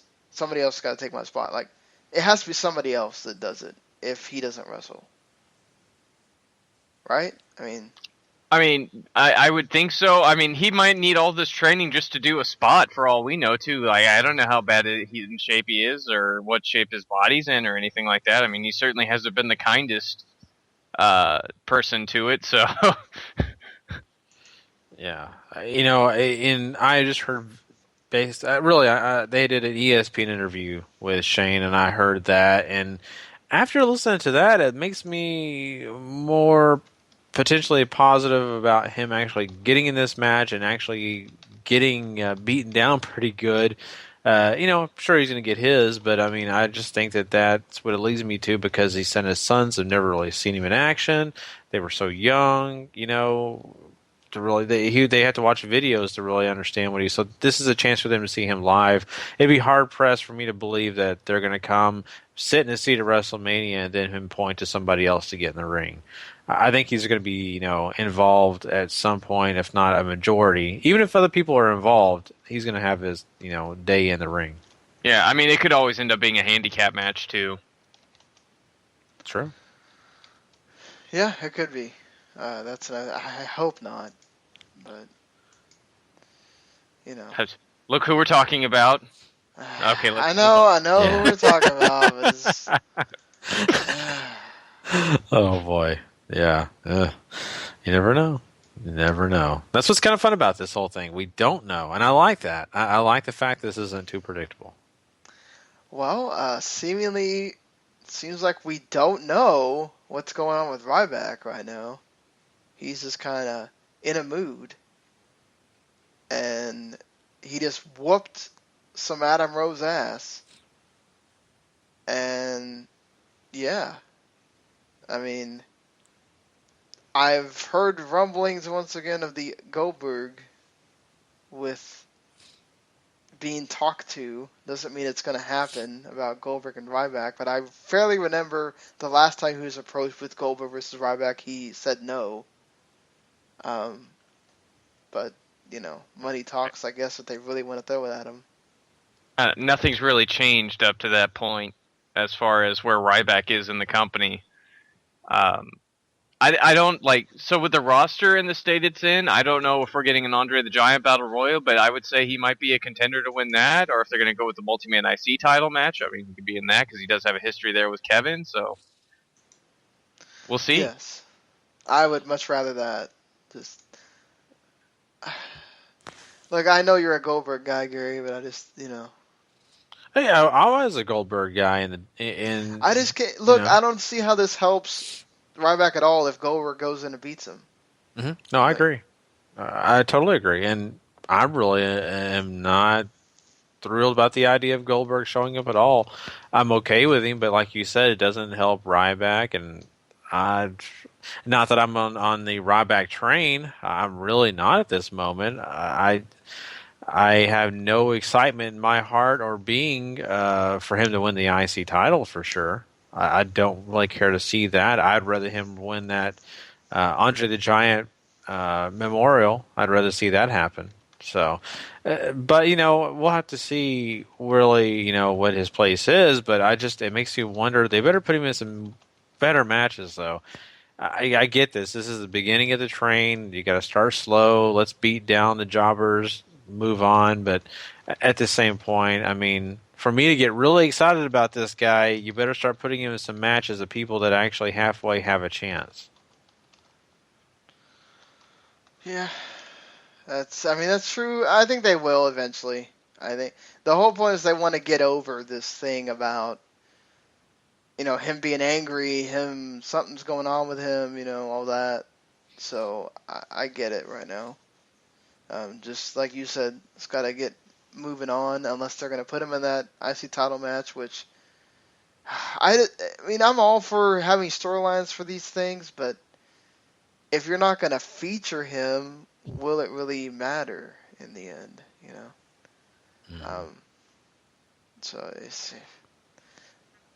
hopefully we get to see time, because I hate this for Ryback where you do this big push for him and then it just goes nowhere and he goes back to being nothing again. Because this is the one thing that really bugs me about WWE. They'll do this and then it's like, right now I have no faith in Bray Wyatt. Whatever they're going to do with him, he's wrestling Brock Lesnar at Roadblock. I mean, I can't imagine that's going to go anywhere but the same. Mm-hmm. Speaking of the same, Miz and Dolph Ziggler doing absolutely junk for, 90 seconds? That was a waste of time.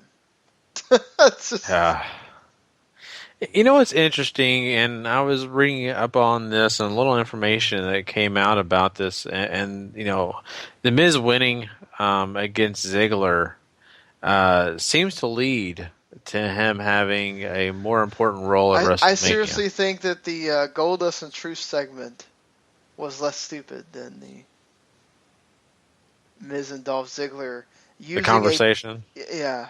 Oh. And it's not even the pre-show before Raw. It's the pre-show before the previous Raw.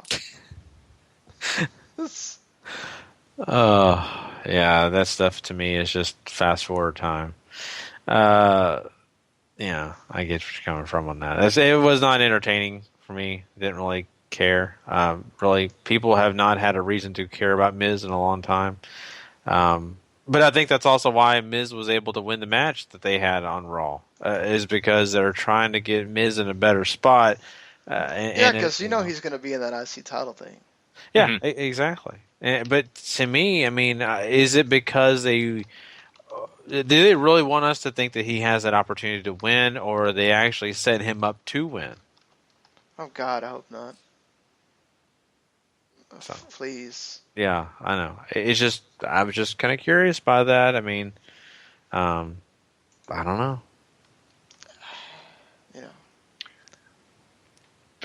Yeah. I don't know. I don't see a reason to move it off Kevin Owens right now. No, I mean, Miz is the death knell for a title. I mean. It still amazes me to think back that this guy was a world champion. And the way we look at him now, it's like, just the thought of him with the IC title. This guy actually held the highest title in the company. That's pretty funny. I actually enjoyed that run, though. But you know what? I did too. It was funny. Because I look back at it now, okay, and it's ridiculous, but I look back at it now, and I remember sitting in the living room with our good friends David and Zach, and they were not thrilled, but I was completely cool with the Miz winning. I really enjoyed it, and I don't know. I've actually been kind of in a sad state of affairs for me, because I thought, man, this guy, if put in the right place, he could actually do that again, but I don't think they're ever put him in the right place again. Yeah, I completely agree with you. I mean, but when it comes to the Intercontinental title, half his reigns have lasted for a day. Yeah, God, remember that? I mean, that one after WrestleMania. Yeah. Or the god-awful switching between him and Barrett for whatever reason. It's just, Lord. Heebie-jeebies thinking about it. That was terrible. It served no purpose whatsoever other than just... Nope. Whatever you guys are doing. The one thing I thought was great, and it continues to show the whole, family issue here going on, but Stephanie was fantastic in this promo that she cut on why people should be cheering for her and hating Shane. And the fact that he's been gone, and that he blackmailed Vince, and that she held the Vincent J. McMahon Award like it was her baby. And just, man, I thought she was so good here. I mean, I agree. It's just, I love the argument that, she stayed pretty much is the reason why we should love her. And, Stephanie, I got news for you, doll. STDs stick around. We don't love them. Hold on, you don't like Stephanie? Oh man, that's terrible. She's like Krabs, you know. Yeah, Krabs is still around after all these years of not being important. But I mean, I don't know, man. Stephanie's been one of the. I mean, her. I know there's downsides to it, the whole like emasculating half the roster or whatever, but her character work has been great in this run. Yeah, I mean, don't get me wrong, dude. I've sung her praises on here more times than not. But there comes a certain she's great on the mic, all this stuff. But there comes a point where you have to wonder when that heat gets moved over, and it just can't. Where the company is right now, you can't move that heat anywhere. It's just on Steph the whole time. So I mean, at this point in time, it works. You know, her and Shane is a rivalry that is something that you could go back on the network and watch. It's that old, so. Yeah.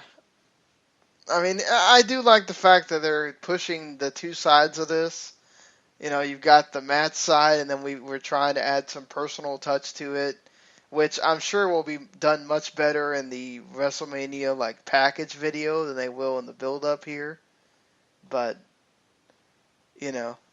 Yeah. You know what really interested me about this, and, you know, I know I'm just before I say what I want to say, I do want to preface, I think she has done a great job. You know, like Paul said, we've all kind of praised her on this podcast and really kind of given her due because she's one of the best heels in the entire company, and she doesn't get in the ring, as in wrestling. Not very often. One time in the last whenever years. WrestleMania was the last time, and that was, last year. So, anyway, my point being, though, is I really would love to know from a female perspective, if some young lady who watches this show on a regular basis and who follows it, and to see their point of view when it comes to what Stephanie's saying here, because I love the fact that we do kind of get a feminist view on this. Yeah, which is something that I kind of pointed out, and we all kind of just said, that wasn't it, you know. Yeah. And she went off on it. Exactly. And she said, Shane, you brought up your sons, but what about my daughters? They have every right to this company as much as your sons do. And that it's a feminist view on it, and that's a great view. It's the truth, and there's nothing wrong with what she said. Just because they're, young ladies doesn't mean they don't have any more right to the company. They do. They have every right to the company in the future. Those type of things really interest me, and I wish we had someone listening live that was a female listener who really wanted to call in. I know we probably don't right now. We're so late. We record so late at night. It's difficult to get the callers. But it's just that thought process of, I would love to hear. And if anybody listening right now, hey, shoot us an email. Put it on the Facebook page. I want to hear your point of view on this because it intrigues me to know what you're thinking about this. Because I'm just another guy. I'm just... guys are very much, male-centric when it comes to surnames and things like that. Guys want to have sons so they can pass the name on. Well, and even women, many women are so traditional in that way with the kids. But it needs to have the dad's last name or whatever. And that's fine and dandy. But my point being, though, is if they have a daughter, like I have a daughter, and I want my daughter to be successful, and I want her to do things. And but my point being in this, I would just love to hear that female perspective on it. So if anybody listening, hit us up on our Facebook page. Let us know what you think about what we're talking about. Hold on. Go ahead. I got hungry all of a sudden. There you go. I was sitting here going around trying to find something that's not noisy to eat. There you go. But get some gummy. Feed him more. Yeah, exactly. There you go, Ryback. But no, I mean, overall, I just have to give, all the due to what Stephanie did. She did a great job on that, Monday Night Raw, and really gave a kind of an interesting view that I at first was not sympathetic towards, but after seeing that, even though she's kind of considered the heel, I'm kind of sympathetic towards her. So it's weird to say that. Yeah, and there's going to be a lot of people that will fit that criteria. Mm-hmm. So, that's what she's getting at. And that's what they want you to do, is feel sympathetic for Vince, because they know that there's a lot of people that are just going on Shane because they think it's going to change everything, and we're hoping it does do that, but there's a chance it doesn't, So, another thing that progressed here is the Y2AJ. In fact, they even have a T-shirt on WWE Shop. So, perhaps just them, wanting to see how it goes with the T-shirt. Hopefully not a long-term thing. I still want to see Jericho turn on Styles at Roadblock or wherever this match is happening. Was it next week on Raw? Never mind that's happening. So, interesting tournament. I thought the match was pretty good. And then AJ had a pretty good match with Kofi singles on SmackDown. So, this feud continues here with the New Day just having all these people going after him. Yeah, I mean, and I enjoy certainly the sort of scenario we're setting up here, because if it's going to be the crazy multi-man tag match at Mania again, then you'll have the New Day, who are wonderful. The disjointed, seemingly possible relationship between Y2AJ and God, hopefully Goldust and Truth find a way to become a team by then. Seems like they're getting closer. I mean, Truth made Goldust cry, so naturally a happy ending is around the corner. Yeah. And I mean, you still have the Usos and the Dudleys floating around. And League of Frickin' Nations. Yeah, I mean, for some reason, but I mean, it's the field is open. One thing they do great is those over-exaggerated celebrations when they win. That's like the best part of the League of Nations. I almost feel like I'm watching a soccer match after they win something. They got nothing on New Day's victory celebrations. Yeah, that's true. But, not a whole lot could beat New Day. That's right. Yeah, I agree. And, hey, when you get a New Day celebration, you get up close and personal with New Day, if you know what I mean. So, Big E. Yeah, aiming that at everyone.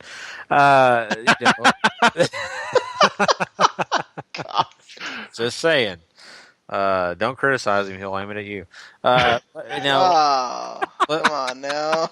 It's actually been told and spoken. So, but anyway, watch your children while he does it too, guys. Yeah, he will. God, that always kind of bothers. Could you imagine that, Gary? Oh Lord, that's why I don't criticize the guy. But looking at this whole deal, I mean, like Paul said, this all kind of goes down to, looks like more and more we're getting that multi-man tag, which is fine and dandy with me. Totally cool with that and everything. And I just want to say this, I don't know, I'm an AJ Styles fan to an extent. I think the guy's great. Jericho is one of my favorite wrestlers of all time. But saying all that, this Y2AJ tag team is okay. It's a thing, but Gary. It's what? Jericho has proclaimed it a thing. It's a thing. It is a thing. That's about it for me. It's a thing, and even the T-shirts are just a thing. I mean, you're looking at them. Front, Y2AJ, okay. Back, code breaking and risk taking. Just not interested. Guess the tagline from Fonte, breaking necks and cashing checks, didn't make the cut. See, and now I actually may buy that one, Fonte. That's something I may actually buy. All right, maybe we can put it on a WTM shirt. So. Hey, let's do it. Let's do that. I think that's great. Fonte, you can get some of the fees. We're going to have to cut him in. Yep, he gets a cut on that one. Yeah, so, but we should definitely do that one. I like that. But yeah. Well, anyway, to smaller stuff, more stuff with Devon, or they had the second match of Bubba Ray versus Jay. They had Naomi freaking making Bree tap out because I guess. I don't remember why this is even a thing. I don't remember why. Bree needs a match? Yeah, there's something in the WWE telling them that they need to push Bree. And here we are. Oh, and then Big Show beat Kevin Owens, by the way. By count out. Yeah. Very hopeful this is short term. Because as Larry said, this seems to be a feud about how many times they can hit each other in the dick. Exactly. It is, man. It is. It totally is. They get more action than I do. Oh, man. Gary, God. Wow. I'm just saying, as much as they get touched, wow. Jeez, Gary. I kid. No, that was. I don't know. I really don't want to comment on that whole thing, the Big Show and all that. To me, silly. I'm glad you don't want to comment about how much action you don't get, Gary. Yeah. I'm just saying they touch each other a lot. But no. Oh, God. Okay, anyway. Going back to Bree, I mean, that match, didn't matter, but all I care about is, man, I never get tired of those boots that Naomi has. Just the lights, I love them. I want a pair. I can totally see you rocking those. I would. Just bring those out there. And now we can have my going on a rant segment of why did you not just put the damn U.S. title back on Del Rio? You are making Kalisto look like a piece of trash in every single one of these matches. You just haven't get beat up the entire time. Here's your United States champion, guys. He cannot hold his own. Just, it's so dumb. It's just you were doing okay with him for a while. It's just why we have to, and his match at Fastlane was really good, even though one of the falls he gets is by DQ, which is stupid. But, I mean, I just, the Kalisto's so good, but why? I wish I had a reason for you, but I don't, because I'm not seeing the logic behind this either. It's not like they're creating sympathy. It's not like they're making him into the underdog who can come back after getting his tail kicked to him like Ray was. And Kalisto keeps getting pinned in all these freaking matches. Yeah, I got nothing for you. The only thing I can think of is Sin Cara walked into Vince's office and says, "Hey, I don't know if you know this, but Kalisto's from WCW." Holy crap. Bury him. It's the only thing I can think of. I mean, otherwise, I can't figure it out either. I just don't understand it. I mean, I was happy for him to get the U.S. title, and I thought this is going to be something where they can build on him. I think Kalisto's a great athlete. I think he can do a lot of things that can, really provide for guys his size. And then they get this, and I'm just dumbfounded. I mean, I don't even see his value. I really don't. I mean, he's good at what he does, but the way they treat him, his value's not there. So, are you now more or less likely to eat Subway now that Natalya has given you product placement? Is she there when I go, or? That's a great question I need an answer to. Especially in her what she wears to the ring now. Man. That's amazing. But that's neither here nor there. Just I guess it would make a difference, right? If she's there signing autographs, I guess you want to go. But yeah. The whole point of, I guess, Subway, it means that she made you want Subway after her whole plug, right? Isn't that the point of the product placement? To make you go, oh man, I want Subway. You think so, Paul? Oh, I was just going to mention that they have this very talented wrestler shilling Subway in the midst of a Divas Revolution. There's something wrong with this picture, guys. Yep. Yeah. Not to mention we're skipping over all of the wiener jokes we can make about her promoting footlongs, but See, I'm glad Paul brought that up, not me. we're a classier show than that, I guess. Yes. Yes, Or maybe we it's because Gary hasn't had a turn yet. I don't know. Probably so. Oh man, I love it. I I'm love it. surprised, they haven't had Brock Lesnar try to give us the Jimmy Johns. Oh man, yeah. Now when you're talking about salami, Oh boy. But no, I think it is funny. They Subway must be really invested in this WWE thing for them to get a whole They're segment. trying to, turn their ship around, like WWE is, I guess, trying to. So, they're in it together. We're trying to get the stink of Jared off, and so anything helps, I guess. That's exactly right. Just like she's trying to get rid of the Tyson Kidd smell, I'm sure. Oh boy. Yeah. Okay. Thank God that's the end of Raw. Really, that's it, man. See, there you go. I'm surprised, scared.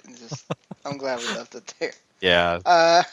But so I mean, kind of just this show was hyped much more than it certainly delivered. At least you get the really interesting stuff with, well, it depends on whether you consider it interesting or not, because if you're just seeing through and not wanting to believe, then you probably don't care about the Ambrose and Triple H. But if you're really invested in Ambrose, like, we are, then it probably comes off as a great thing to you. But, yeah, what would you rate this Monday Night Raw? Not really a lot of wrestling to write home about. Sasha and Becky's draw, however, was quite very much worth your time. I'd also say Y2H and New Day, also worth a look. And Dean Ambrose. Everything else you could sort of take or leave depending on where you're at with who they are, and I think that nets you about a 6.5, maybe 6, somewhere in that range. Yeah, and just to kind of match Sean's William Shatner impression, I think I'm going to give this around a 6 for everyone. I think, for a lot of the reasons Paul just mentioned, there are some positive things on this show. I got to give him credit for those things, but for me, I just think if The Undertaker could have took a little bit more time, they could have given, even if they didn't give him more explanation, just gave him more presence. I think the presence was so short-lived there. It was almost, it's just not a big deal. And then a few other things on the show maybe could have been up, but, besides that, I mean, I think, we got a pretty decent show, just not a great show. I think maybe I would have gave it a 7 if you actually would have seen Natalya and Renee Young partake of the footlongs.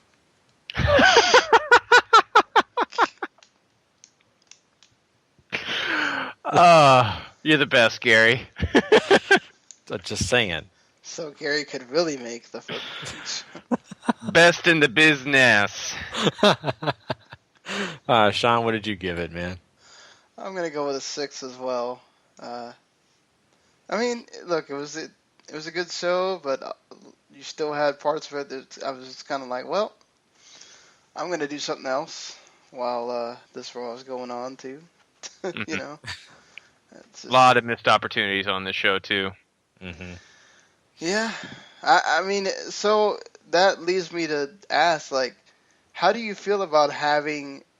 I know this is a house show, but they're sort of promoting it like bigger than a house show. How do you feel about having like that stopgap, which Fastlane was supposed to be, having another stopgap before you get to WrestleMania in this roadblock? So, I understand the need for these kind of shows on the network. It certainly helps promote it. It certainly helps give you and anybody else that that's a wrestling fan a reason to be a part of the network and have a subscription and all that good stuff. This very much, and just the way looking at it right now, seems like a way to sort of flip some stuff around going towards WrestleMania. Like the Triple H Dean Ambrose is an easy out if they get gun shy. And it certainly seems like they are if they're going this far as to book it this way. Yes. I agree with you. That's exactly what it looks like.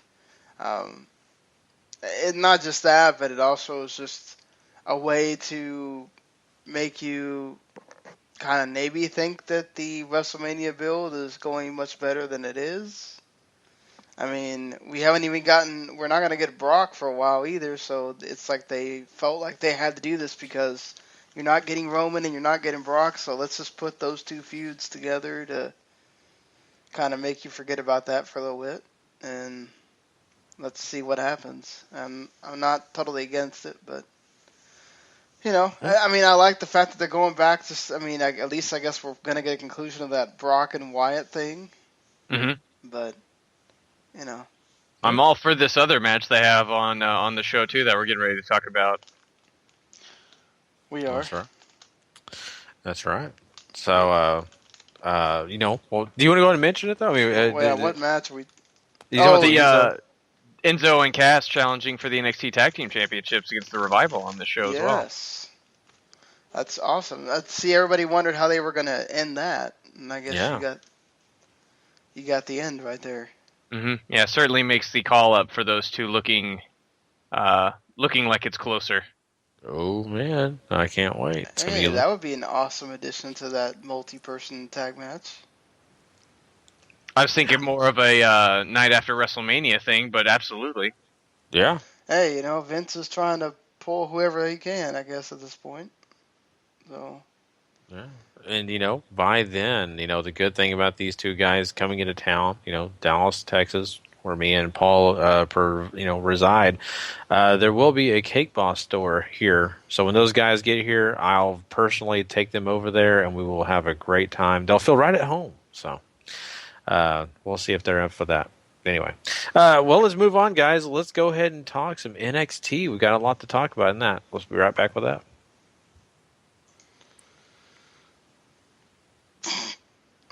I draw a blank of what I'm supposed to be doing. WWE Developmental NXT.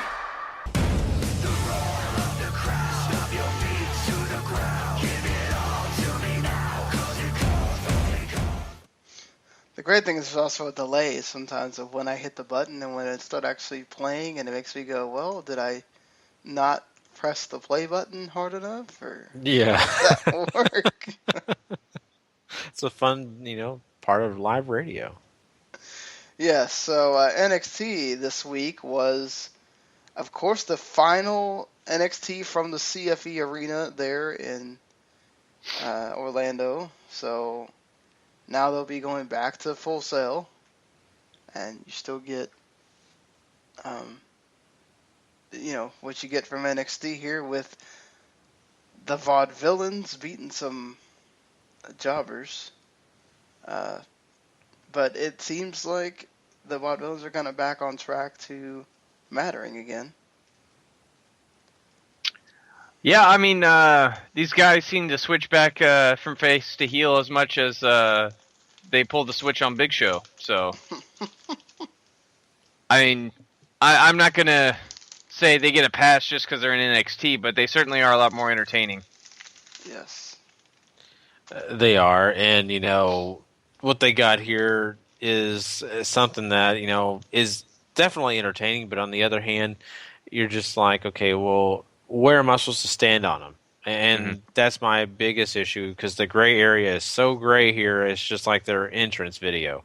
And I'm just like, man, I want to root for them. I think these guys are awesome. But on the other hand, they're not billed as the hero here. And, their opponents are pretty cool to me. So who am I supposed to be going for here? So it's interesting. I think, what we get here is something positive, because they're not just, being jobbed out. They don't look bad.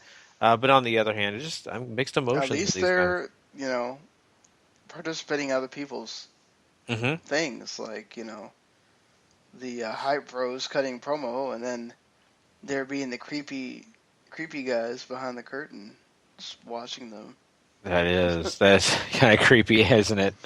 But I think Especially both Simon, those. like when I think of like Simon Gotts's face. Oh, I know. He is kind of creepy, honestly. It's like when you have those bad dreams of somebody watching you. I can Simon just see. Just imagining Simon Gott just sitting outside in a van with tinted windows, just staring at somebody. Very scary.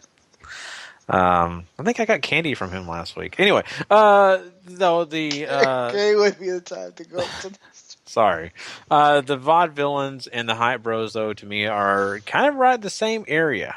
If you ask me, when it comes to heat or people cheering them, they're kind of right there at the same level. If you personally ask me, so that's just the way I look at it, though, and I'm happy for both teams. Yeah. So speaking of a team, Emma and Dana Brooke still doing the mean girl gimmick, and now they are continuing their thing to take it on against Santana Garrett, and that's Emma, at least. And this really was Emma just beating Santana Garrett down, and then you get to see Santana do a nice comeback, and then Emma beats her with the curb stomp, the old school curb stomp, and the Emma lock. I'm a big fan of Emma. I'd love to see her get another match with Bayley, see what they can do. But I think more importantly here, I think NXT really should sign Santana Garrett. She's a great talent. I think she's at the pinnacle of her career right now, and she can only get better in NXT. So go for it, guys. I don't know how they couldn't. I really don't. If they don't sign her, there's something else we don't know about, or there's someone in the front office that is not a fan. Otherwise, everything we've seen on TV, for me personally, quality. And I think it's a shame if she does not get signed full time. So, besides that, pretty cool match. I'm glad Emma is getting the opportunity to look good here. I think she definitely deserves it, especially from where she's been, the highs, the lows that she's dealt with. This is positive, and I think it's going the right direction for Emma. But, Santana Garrett, she's going to get hers, I hope. Hopefully. I mean, we've seen, Gargano and Ciampa go a long winding road with this showing up and not signing thing. So it could be one of those for Santana Garrett, which it's not bad for her either. Yeah, and exactly. And what's so sad is I look at Ciampa and I'm thinking, you don't know how many guys on this roster I would fire today just to have him on the roster. And I would fire quality guys. I would. To me, Ciampa is a guy you can't miss on, and it amazes me he doesn't have a deal here. I mean, looks like they've tried. I think maybe he's not ready to make that commitment yet, So. Well, it's an interesting idea though, because they have Gargano. I don't think has signed a deal. He's still working Evolve shows and all that fun stuff around in other places around the Indies. So I mean, maybe there's like another tier to the NXT thing they're building up, where you have like your touring guys, but you can go and work these other places to sort of help us build relationships. And yeah, and even if you're on house shows, like they've had Ciampa show up on house shows before, so it's not just TV. Remember I said Elgin was supposed to do something like that too, but they just could never come up with a day where he wasn't doing New Japan stuff. So, which New Japan officially acknowledged the 2-year deal during that whole mess. Oh, I forgot to mention that Will Ospreay also joined Chaos. He was the guy that Okada said was wanting to join Chaos. So Will Ospreay has not appeared on New Japan actual shows yet, and he's part of Chaos. He's challenging Kushida for the IWGP Junior Heavyweight title at Invasion Attack as well. Awesome. But before we move on, I just want to say last thing about Ciampa. If he's having commitment issues, I would be willing to pay for that counseling. Okay. I'm sure WWE would be glad to hear that, Gary. Yeah, I'm just saying. Have that segment here on the podcast. Yeah, there you go. They'll let you sit in with them and everything. Yes. That'll be part of the deal, Gary. He has to sit in and record. Although I'm a little bit worried he may get a restraining order. So I did really like the video packages they did for Finn and Neville to hype them up for the big match. They made it feel like a big thing at the end of the show. And they also did the dueling promos with Enzo and Cass and Das and Dawson to hype up their match. I love the meme going around of Enzo and Cass looking like Jay and Silent Bob out there. That's I didn't think about it till I saw the meme, and then it made sense. But yeah, so and we do find out that Dana, Brooke, and Emma are going against Asuka and Bailey next week. So have fun with that, ladies. That's people gonna die. Yeah. People gonna die. I hit the fast forward button as soon as the dude showed up. So did anybody watch this Elias Sampson BS? Same old. Okay, I'm glad I didn't miss anything. So before we get to that match, of course, this was also the debut of the greatest man that ever lived, Austin Aries, or quickly was taken down by Baron Corbin. This kind of sucks they waited till the last show of that thing to have him show up, because the crowd was not very enthusiastic, you could say, for him. I feel like he was shouting the whole "What's my name?" because he wanted them to chant his name. I mean, there was a nice initial pop for him, but I felt like, normally you hear people chanting the guy's name. I think they were waiting for the cue on what to call him. Maybe. Yeah. I assume he's still being Austin Aries, though, from everything that we've seen, or that I've seen, at least reading ahead as I like to spoil myself. But it fits, like, this whole segment works pretty well. Austin Aries, obviously, amazing talent, amazing wrestler, totally deserves the spot. And Baron Corbin, who has to rain on the parade of every single indie darling that NXT signs, strikes again. So, yeah. I mean, instantly eye for an eye. I thought they did a great job with this. The eye for an eye and then throwing the shirt at Regal. Mm-hmm. Looked really menacing.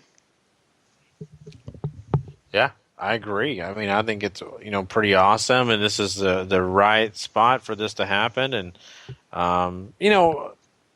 it is what it is with the reaction for Austin Aries, but this to me it means something, and it's going to make Austin Aries mean something immediately in NXT because of those people who don't know who he is, people who are just, to be honest with you, not really clear on what Austin Aries has done in the wrestling business. And all of a sudden, this matters. This is something that's going to put him right in the forefront, and it's going to get people interested. So I think it's a positive thing. And at first I was kind of like, "Wow, why debut a guy and then get him beat down?" But to me, actually works perfect. Yeah, and then we get this main event that was fantastic. They, were basically just trying to see who could beat the other, who was better. That was the whole point of this thing. You knew Finn was going to win. I thought this was really well done. Anytime you thought the other one was going to win, the other one kicks out again, and Neville has to eat a bloody sundae in order to lose to Finn Balor, and they make a mention of the Bullet Club on commentary. So, dun dun dun. Ooh, intrigue. Indeed. Yeah, with Tom Phillips going, "Hey, I heard the Bullet Club match." Like, really? We have to make it that obvious? Well, I mean, Finn only has the shirt and everything now, so. A good match. I thought it was a little slow at times, but certainly once it finds its way, it's exactly what you would expect from these two guys who are just absolutely wonderful wrestlers. And, you know, Finn having to go the extra mile to put Neville down really helps Neville look good here. And, I mean, there are times where it really looks like Neville's going to win this thing too, which helps as well. So, solid match. No, I totally agree. I think it worked exactly like it needed to because of that. I mean, you didn't have Neville come in here and kind of look haphazard or do a few fun high spots, and the next thing you know, Balor wins. No, it legitimately at times here, you really felt like Neville's going to win this match, and then that's going to be what sparks Balor in a different direction. No, I mean, it really didn't work out that way. Balor looked great. Neville looked great. I think we got what we needed to get out of this match, and just solid performance on both the guys' part. So I was happy with this main event. Yeah, this main event was I really enjoyed it. Very good match. And before we get out of NXT, apparently Matt Riddle is going to show up in NXT at some point here. The former UFC guy, that turned wrestler. Another big connection there between NXT and Evolve now. Matt Riddle's been a guy they've been pushing steadily for the last 3-4 months since he showed up there. So, yeah, definitely. And you know, it's kind of interesting. We're finally getting a chance to see some of these guys we've heard about in the past that have signed deals with NXT. We're finally getting to see him. That's one of them. We actually talked about the guy, but I mean, I don't remember his name now. But in the first match on this card against the Vaudevillains, we had a former soccer player. So, I mean, that is something that's kind of interesting. We're finally getting at these athletes that we've heard about, they've talked about, and we're finally getting a chance to see them in action. So that's kind of cool. I'm glad to hear that. But now we have to move on since NXT is done, and we are going to talk some Lucha Underground. Now, I did not get a chance to watch the entire show, saw parts of this, so I'm going to give Sean and Paul the floor primarily here.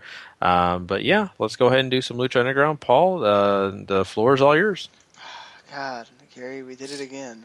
I knew it. That's why I just threw it to Paul.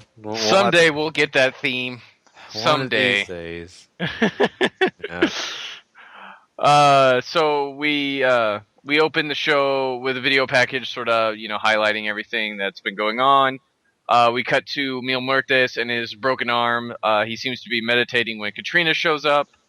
And she's not really pleased that others are fighting while he's on the sidelines. Sort of makes him look like a scared little boy and that he's weak and she's protecting him. And then, Mil Muertes has enough of that shit and grabs her by the throat. And wants to murder Puma and Pentagon. And Katrina says, not yet, and disappears. So, fun stuff there. We cut to the temple where Muertes is not on his throne, which is sad because that's usually awesome. And then we get Cobra Moon taking on Sexy Star. Not a very long match. I think it's barely scratching 3 minutes. But it's building towards the. It's got angle implications here with Marty the Moth and all that stuff going on. So. Yeah. I mean, that's you talking about the Cobra Moon and Sexy Star thing? Yes, sir. Well, it wasn't as bad as the other Cobra Moon match, but she's still not, I don't know, something about her that just, I particularly find myself wondering when, in this match. I don't know what I don't know. She doesn't look like she's. I think I had already said who it was. It's just, I don't know. Just Sexy Star seemed like a step ahead of her the whole time. I did like that thing at the beginning where it kind of seemed like, he was. It's that whole. It does show that like Katrina isn't like being dominated by Mil Muertes or whatever, that she can kind of control him too. So it's, nice balance to the whole gender issues and all that. Because at first they kind of make it seem like until she buries him in that grave or whatever in the Grave Consequences match, that Mil Muertes kind of like owns her. So I do like that dynamic that Katrina can kind of hold her own with the whole disappearing, which still kind of throws me off. So it's like, oh god, here goes this. I gotta never turn my brain off. Lucha Underground. Yeah, I mean, you just sit back, enjoy the ride, and let the story unfold in front of you with all the crazy mysticism and God knows whatever else they're going to throw at us this season because it's still young. But, I mean, I think Cobra Moon still sort of finding her way in the gimmick. Sexy Star already well established, and, I mean, it's hard to get a feel for anybody in 3 minutes, too. Granted, she didn't set a great example last week, but this was more about moving Sexy Star and Marty the Moth along. As that's the distraction roll up that ends up getting the win for Moon here. Well, Yeah. Whatever. I'll be I'll just take solace in the fact. Stupid structural. So we get another Famous B commercial, which is wonderful. And if you haven't seen these, I highly recommend you do because they are hilarious. We move on into Rey Mysterio working out with Dragon Azteca once again.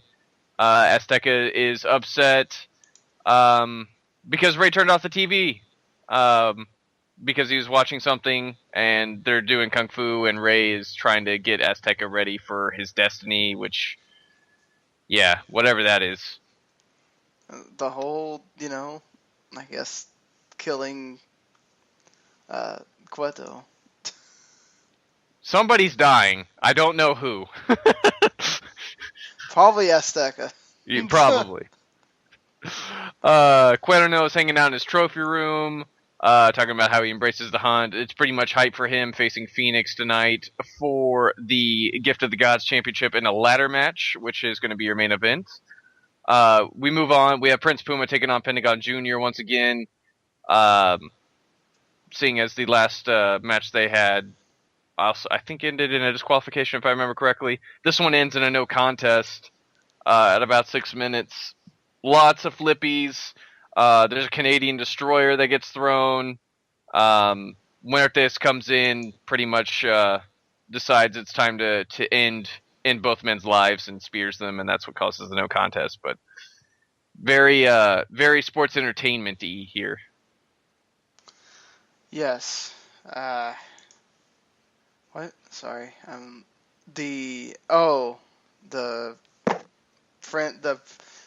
This once again they kind of just give him a really short time to go out there and try to do stuff. I enjoyed it for what it was. I mean, they went out there and they hit some pretty awesome stuff.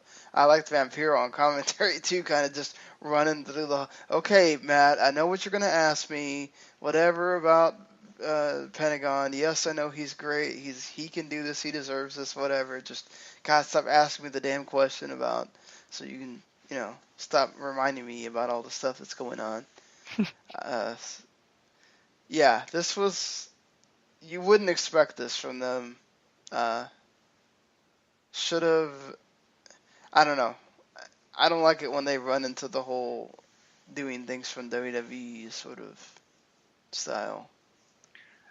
The silver lining here is that eventually Puma and Pentagon are going to get a chance to go at it full bore, and we're going to get a match that's going to be worth our time. But getting there is proving to be frustrating so far.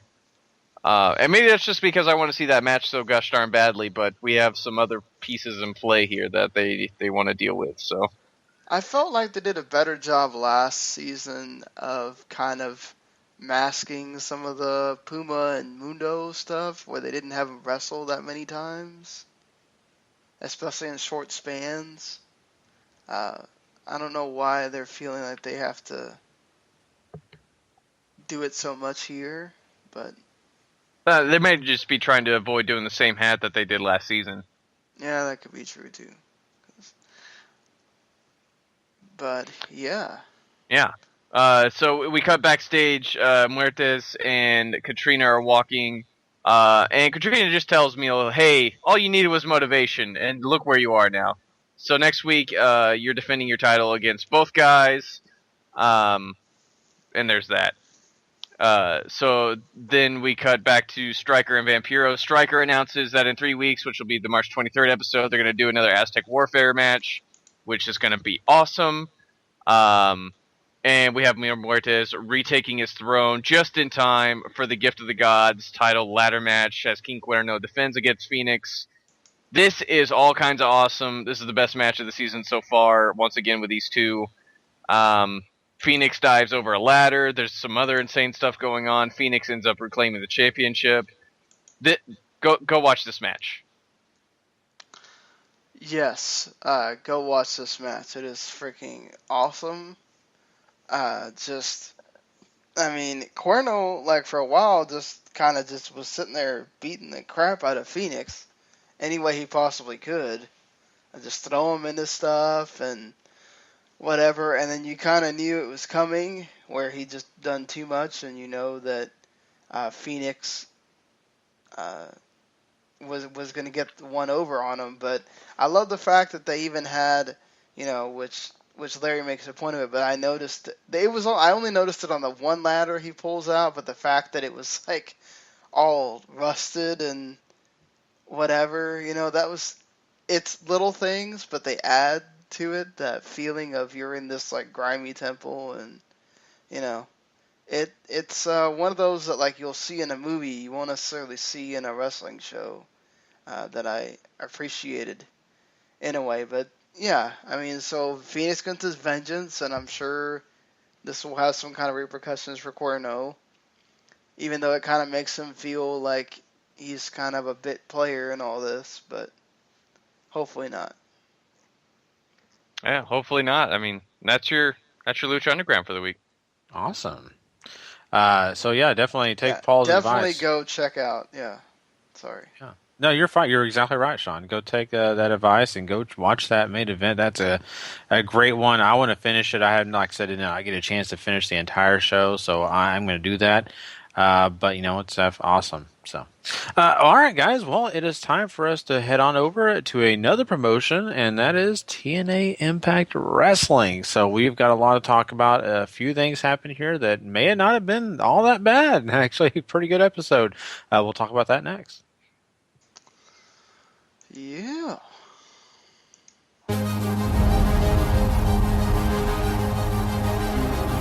TNA Impact Wrestling.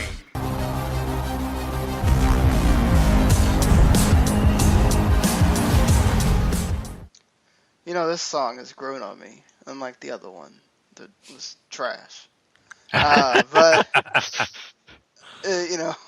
so I love the fact that Josh Matthews takes a shot at his own company, let alone WWE, with the whole. I love the fact that we're starting out with a match. This is how you start off a wrestling show.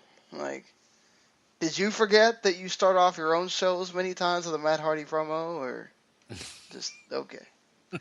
But nonetheless, Kurt Angle, Bobby Roode, damn good match, as you would expect it to be. Just Kurt Angle doing his thing. It's the retirement tour. Him and Bobby Roode, good, some great chemistry, and you know what you're gonna get. And then he lets everybody know about the Lashley thing for next week. And I love the thing at the end with him getting milk.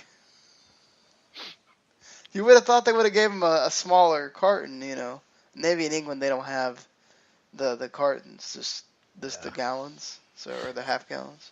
You know what interested me about that whole thing, and I was really kind of thought, it's kind of funny because you say that, with the whole Bobby Roode telling Angle how much he appreciated him, and then you have James Storm coming out telling him how much he appreciated him, and then of course they're going to do a party. I'm sure Paul did not appreciate. Oh, I know Paul was really thrilled about seeing James Storm, but he at least brought the beer and the milk, and so, with, Kurt Angle's alcohol issues and things like that, I'm glad they brought the milk out. But the one thing I was thinking about this entire thing was, that milk in England, is it different? I've never been in England, had their milk. But I was thinking, I hope Angle likes their milk, because if it's not good, then he is going to have a hard time with this part. Okay. No, think about it. Different. You're right. Like, if he's trying to chug that milk, which he did his best Stone Cold impression of it, not. Yeah.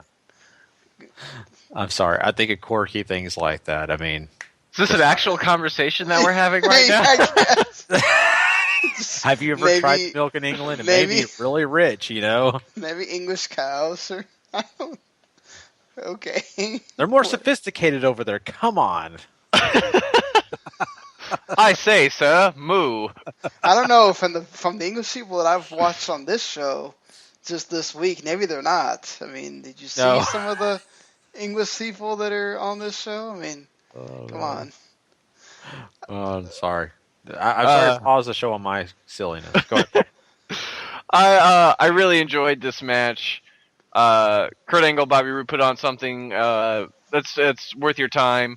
I wish it got in a little more, actually. Like, 8 minutes almost wasn't enough. But it is what it is. Angle gets the win. I really like that he's only lost to Drew Galloway clean. I think that certainly tells you where TNA wants to go with Drew for sure. So, but yeah, good match, and it was a fun ride, Kurt. Hadn't Bobby Roode already beaten Angle before? I'm sure he had, but on the little retirement tour here, he's only lost to Galloway. Right. Yeah. And, it's funny to me, too, he's like, the best thing ever would be to see you guys face off against, the American Wolves. So that sets up for that whole deal. But I just thought that was funny that he was the segue. Yeah. That was really weird. But, I'm sorry, but if I'm the Wolves, are you guys that dumb? Make them use their Feast or Fired case. Like, why do you want them to be able to challenge you twice? Mm-hmm. That was a little bit of logic that I don't think anybody... that doesn't make any sense. I get why they're saying they don't save the case, but you do know they can just ask for another match, like, right then. While you're, like, gasping for air. Mm-hmm. Okay. Whatever.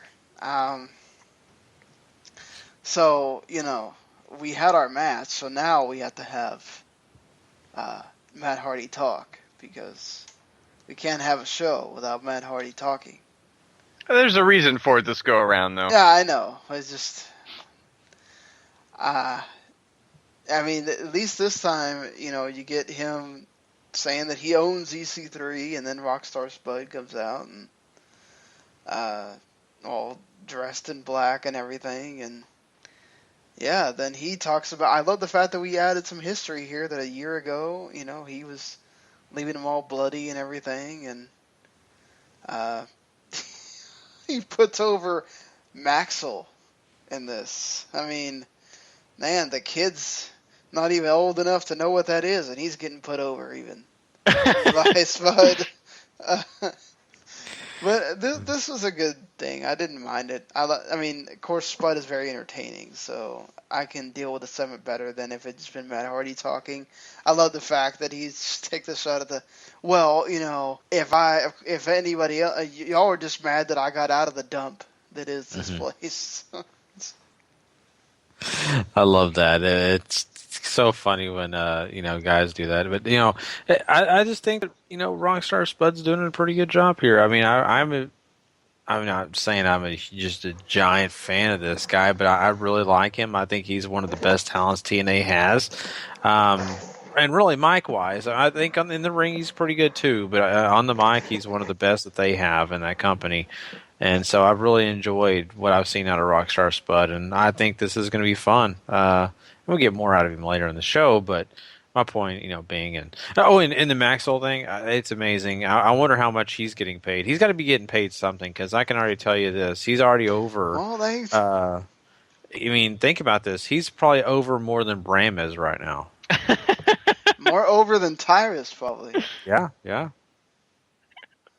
I mean, did you see how fast like EC3 was able to just dispose of a guy that huge? I mean, that should tell you all you need to know, right? Yeah. So what I'm hearing is Maxwell is the real roadblock to getting towards Matt Hardy in that TNA World Title. Yeah. No, and you just had to throw the other word roadblock in there. I did. Shameless plugging on my part. As if WWE needs any more roadblock plugging. Next week, Maxwell, you and me in lockdown. Again, so we can kill our ratings some Sorry. more. I tell you, the thing I really like about this is that Spud's turn made sense, and his explanation of it was really well done. This is one of the better heel turns I think I've seen TNA ever do. It's well thought out. He has good reasons. He's willing to explain to you why he believes he is right. Like, knocking it out of the park, Spud. I love it. Exactly, and also his interaction with Dixie Carter makes sense as well. Because she's like, really, Rockstar? And he's like, yeah, of course. Look what he's done to me. This guy, did not treat me well at all. Why am I supposed to be his friend now? Yeah, humiliated and beat me up for a year. Good enough for me. Yep. And Dixie sat there and like watched it happen and all that stuff. So now my computer decided to freak out on me for some reason. We go on here from the Abyss and Crazy Steve and Rosemary against Jimmy Havoc. Well, if you're a hardcore match fan, I guess, I did laugh at the Abyss. Abyss shouldn't have been able to walk then if he got his balls cheese grated. But that's just me. I mean, if you're hurting that bad down there, you should be like not walking very well. But yeah, this wasn't great. I didn't think it was bad. It was cool getting to see Jimmy Havoc wrestle, but that's about it. I think this is probably the first bad turn on this show. Why does Jimmy need to lose clean this early? Well, because I don't think he's going to show up on TNA after they leave England. It just seems like a wasted opportunity then with what you're trying to accomplish with him and Rosemary. But I guess that's a or maybe they did it just in case he decides not to sign, so that you don't have him getting a win over Abyss and then it never goes anywhere. That's fair too. Yeah, either way, I just don't want the group decay breaking apart too fast. I mean, I think this is fun, but on the other hand, it's a nice if you kind of throw this in there and maybe delay it a little longer and maybe not have him join TNA and then later on down the road have this revisited. But I would hate to see them break up right now because I think Decay's doing so good. I don't need to see that happen. EC3 just had wonderful promo work the whole night. That's all I need to say. I don't need to go through every one of these things, but as usual, killing it on the microphone. EC3's specialty. A person that doesn't kill it on the microphone, Gail Kim, not the greatest on talking. Maybe they should have her husband come and talk for her instead. It's funny you say that because I kept thinking all week, you know what? If they do a brand split in WWE, she totally needs to be the SmackDown GM. Could you imagine her every week coming out? I want to see this happen and this happen. Yeah. I want to come out here for... what was so funny is that EC3 had just talked about he was going to sit there and go for a fight. And then Gail Kim comes out and says the same thing. I'm just like, do you guys not read your copy? Like, or does like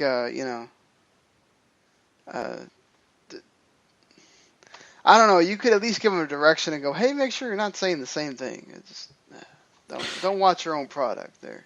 Yeah. I know they don't have scripted promos, but it's whatever.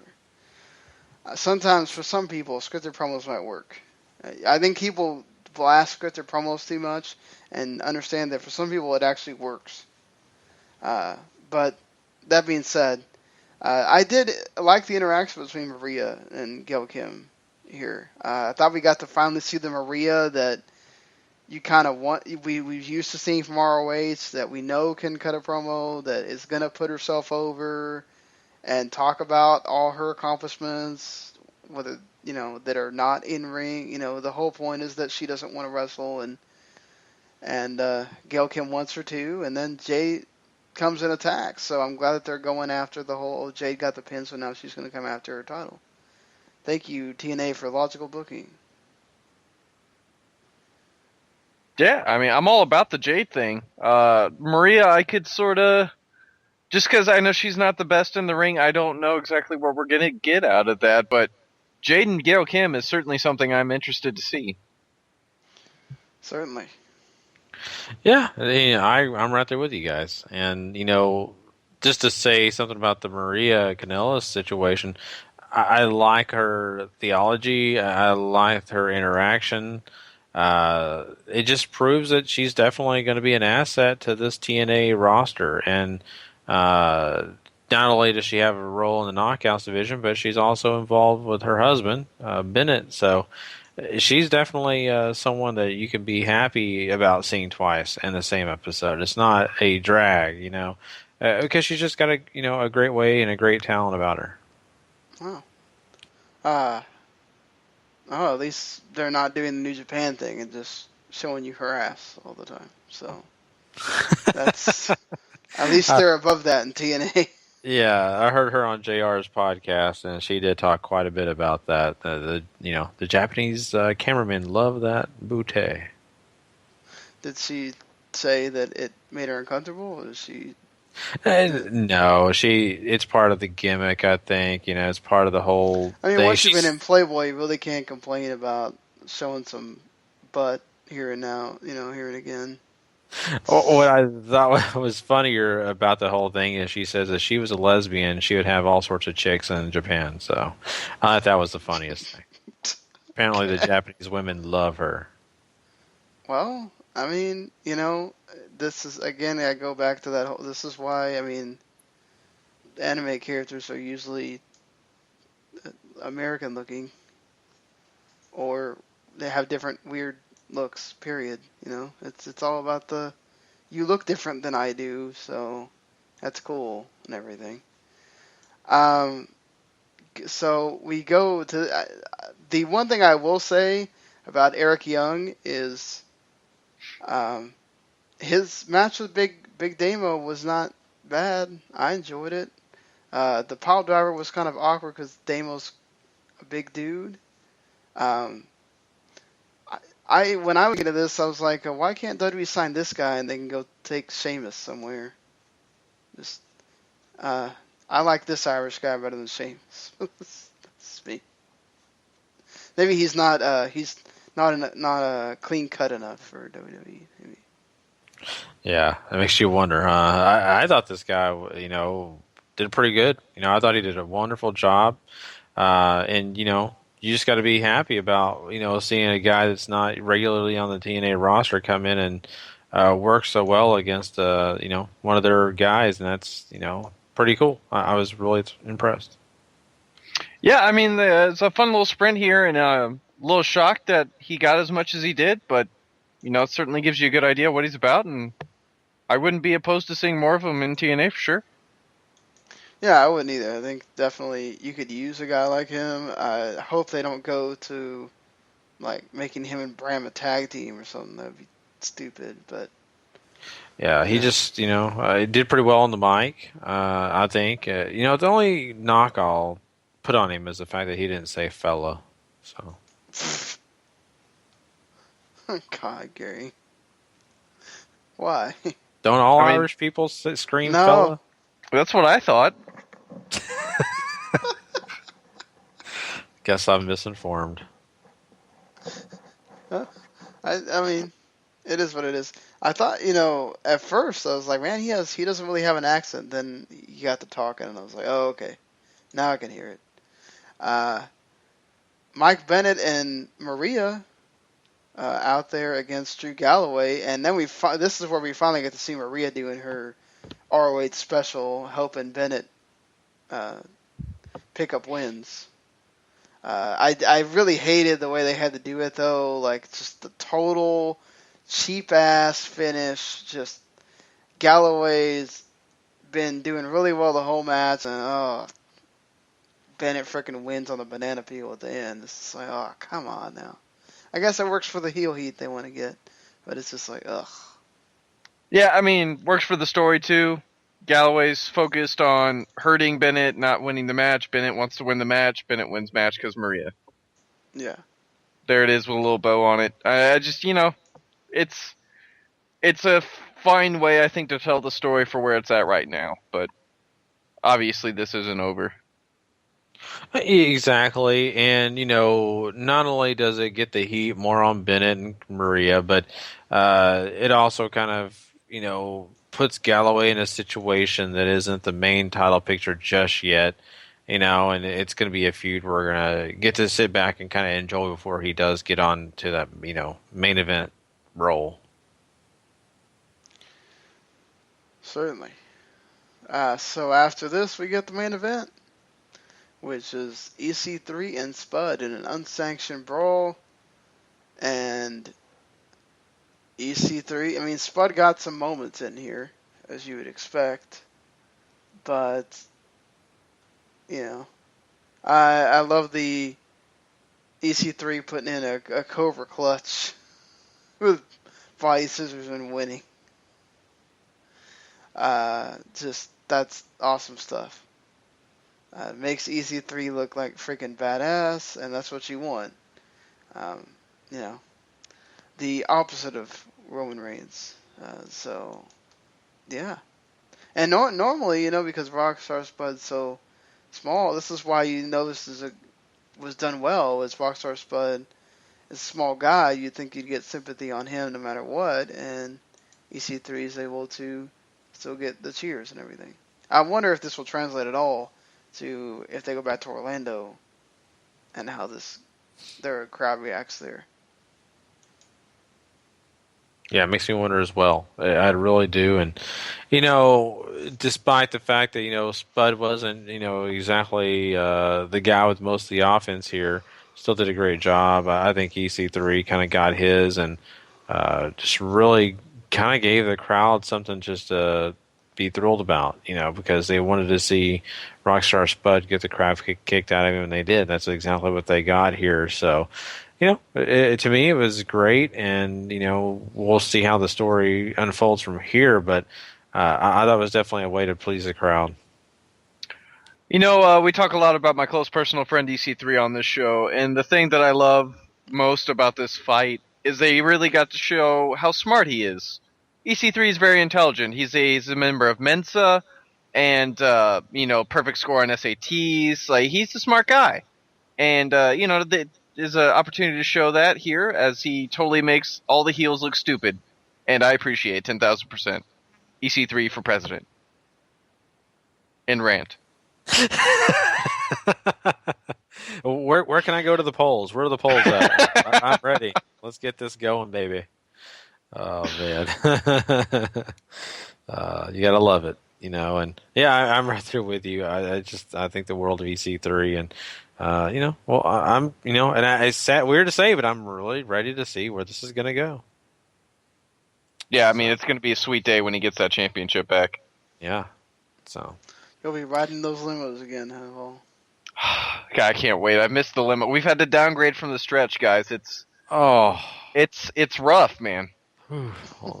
Yeah. I hope they find those investors too. I miss my grapes in the car. Oh no! Oh, they took your grapes. They took my grapes, Gary. Why? Stinking raisins. Anyway, I think I forgot to mention, but I like the Grado promo. I know not everybody likes Grado, but I kind of am intrigued about what this whole thing is going to be with him and Eli Drake. So as long as you get Eli Drake off my TV. Exactly. Now that would be the selling point. I'm okay with Grado all day long. But Drake, what's funny is there's a lot of TNA diehards that are like it's the opposite. Eli Drake, he's just got so much character, guys. Like, we need to just get him done with this Grado thing. Grado's terrible. Really? Are we watching the same show here? I don't think we're watching the same show, guys. Are we? We're watching Explosion. We're not watching Impact, I think. Crap.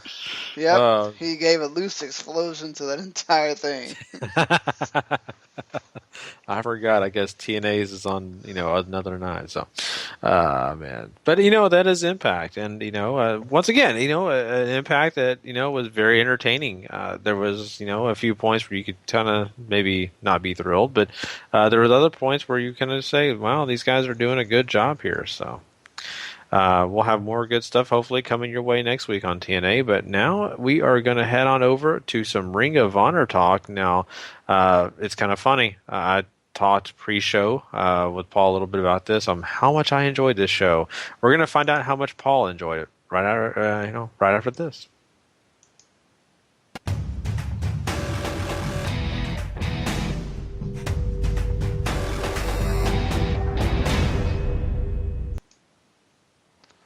All right. I really liked how they opened the show. You have Dalton Castle coming out with the boys. The boys are getting ready to take on Silas Young and the Beer City Bruiser. But Dalton wants a piece of both guys, so he starts beating on them before he gets thrown out by security. And Young cuts promo noting how the boys are failures, but he's still, he's always patient with them, and he was ready to turn them into men and all this other stuff. And tonight he's going to teach him a lesson, and there's no fairy tale ending. And if the boys somehow manage to beat him, he's going to quit ROH. So we already know where this is going to go. But you get a fun little match here as the boys try to take on Silas Young and Beer City Bruiser to no avail. But yeah, I mean, it's a fun match. The boys, I think, have some promise, Gary. Gary? They do. I was really impressed. I'm sorry, I had my mic on mute for a second there. But, I was, really thrilled about seeing these guys in the ring and seeing what they could do, and I really felt like they held their own. For a minute there, I was really thinking, this is going to be a squash. This is going to just be kind of what we've seen before. No, this wasn't. And these guys actually looked like they were going to actually win this match. For me personally, I think they did a great job selling that. The Beer City Bruiser, sure, he put them to hell, but they also kind of got back at him. I don't, I'm not great at, some of these names of the moves, but I love when they both fell down there, Paul, and they both kicked him in the face. It looked like they broke his nose. I love that. Just the way he sold that. He's like, oh, God. What is that actually called? Is that a specific name for that move? I don't think there is. Okay. I just making sure because, sometimes I'm like, I did not know that was a move.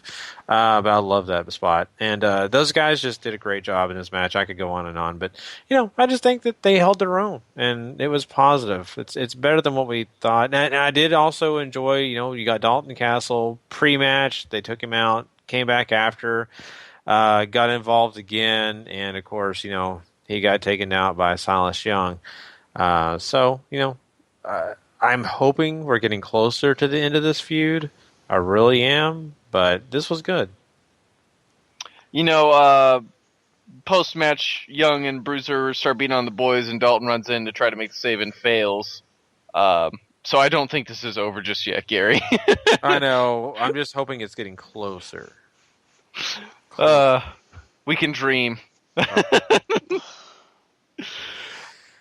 Adam Cole cuts promo on Matt Sydal saying Sydal is good, but Adam Cole is the best in the world. Cheap plug for a pay-per-view coming up, maybe.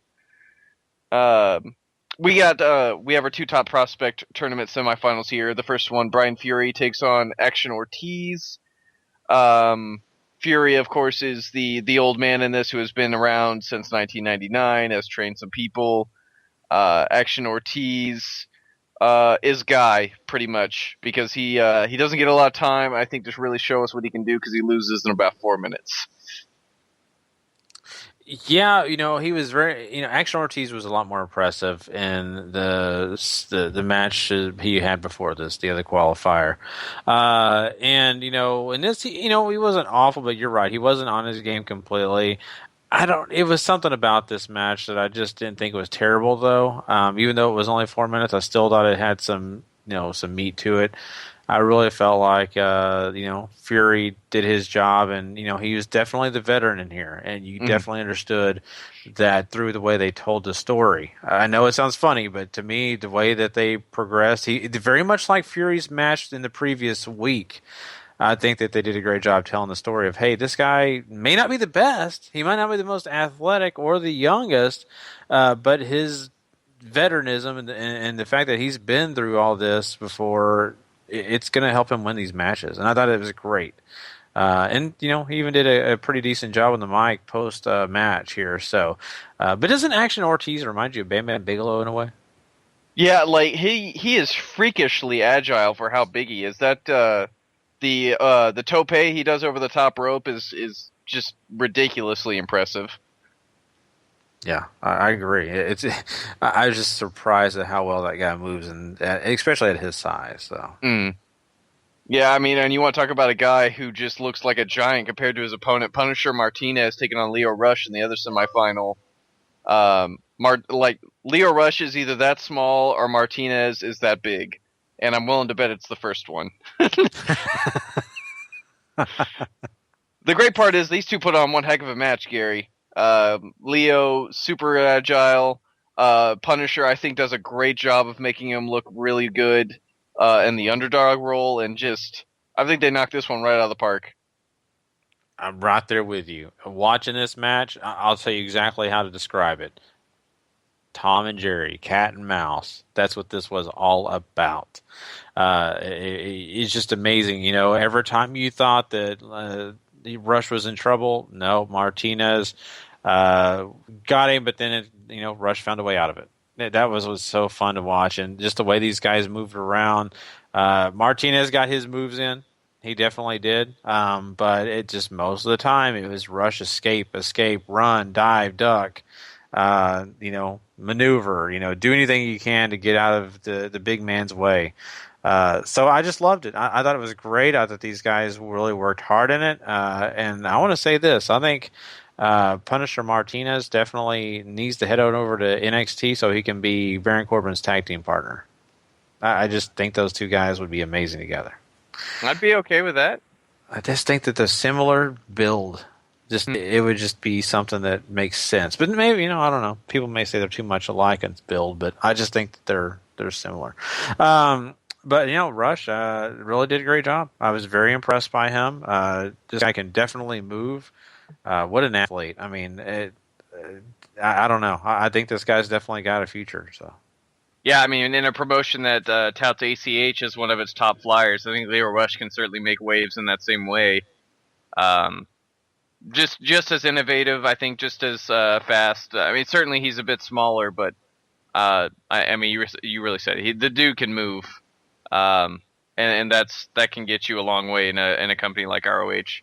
And I'd also be okay with ROH keeping all four of these guys around. I think Ortiz and Martinez might be able to make a decent tag team together. Maybe keep Fury around as sort of a vet to help some of these guys out. And I mean, Leo, I think, is a guy with all sorts of promise. But it's going to be Fury and Leo next week in the finals for that tournament on ROH TV, which should be something to look forward to. But this main event is certainly something to talk about. Matt Sydal taking on Adam Cole, baby. Great. I mean, Adam Cole, terrific heel, maybe one of the best in the business right now. Matt Sydal, I sung his praises on Sunday. I'll sing him again here. He was great in this match and ends up getting the win after reversing a move from Cole with a Rana into the shooting star press. And I tell you what, they need a guy to take that belt off of Ishii. Matt Sydal might be the guy. I'm right there with you. I really am. This guy has just had an excellent week. Just thinking about this match again, revisiting it, man, I'm kind of reevaluating our next segment a little bit. just thinking about how great of a week this guy has had. But man, it just, the way this progressed, I mean, these two guys, just at the top of their game. I love this match. I just thought that it was just wonderful. And the fact that Seidel won was very impressive. I was not expecting that, to be honest with you. I was kind of shocked in a way to be. I just did not think it was going to happen. I thought maybe a DQ or something, maybe, but no. I mean, I was glad to see Seidel getting the victory. Actually, you know what, Gary? I think I'm voting that we knock Ishii off, because that match wasn't that great. Okay. And we put Seidel in front of War Machine and give him 2 points. Okay, we'll do it. When we talk that, we'll make that happen. So, but yeah, I mean, anything else, Paul, out of that? I mean, that you wanted to say before we move on? No, I mean, I made the joke earlier about Adam Cole making that jab about being best in the world, but it certainly could be Adam Cole in that main event at the Best in the World pay-per-view that I believe is the next time Ring of Honor is going to actually be on pay-per-view. So I mean, certainly this could be his year to get that belt back. Yeah, I believe it. I really do, and I think it's his his time. I really feel that way. So, but we'll know more when the time comes. Well, that is Ring of Honor. Like I said before, I really thoroughly enjoyed this entire episode. It was just, to me, it was a lot of fun, a lot of great matches here.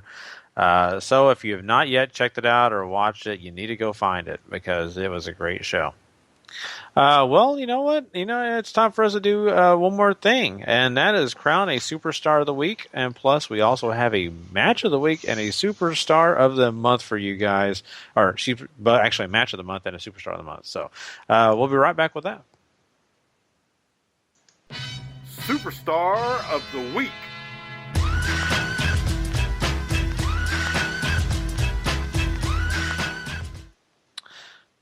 All right, guys, let us do this thing. Let's break this down. We are going to give our 5 points to the guy that won the main event of the 14th anniversary show for Ring of Honor, and that is Jay Lethal. He had a great match, and two guys that were just really coming at him, Kyle O'Reilly, and of course Adam Cole. Both guys really worked hard in that match. All three of them worked hard in that match, but it came down to Jay Lethal winning. So, I mean, Paul, tell me exactly why, though, you think that Jay Lethal does deserve those 5 points.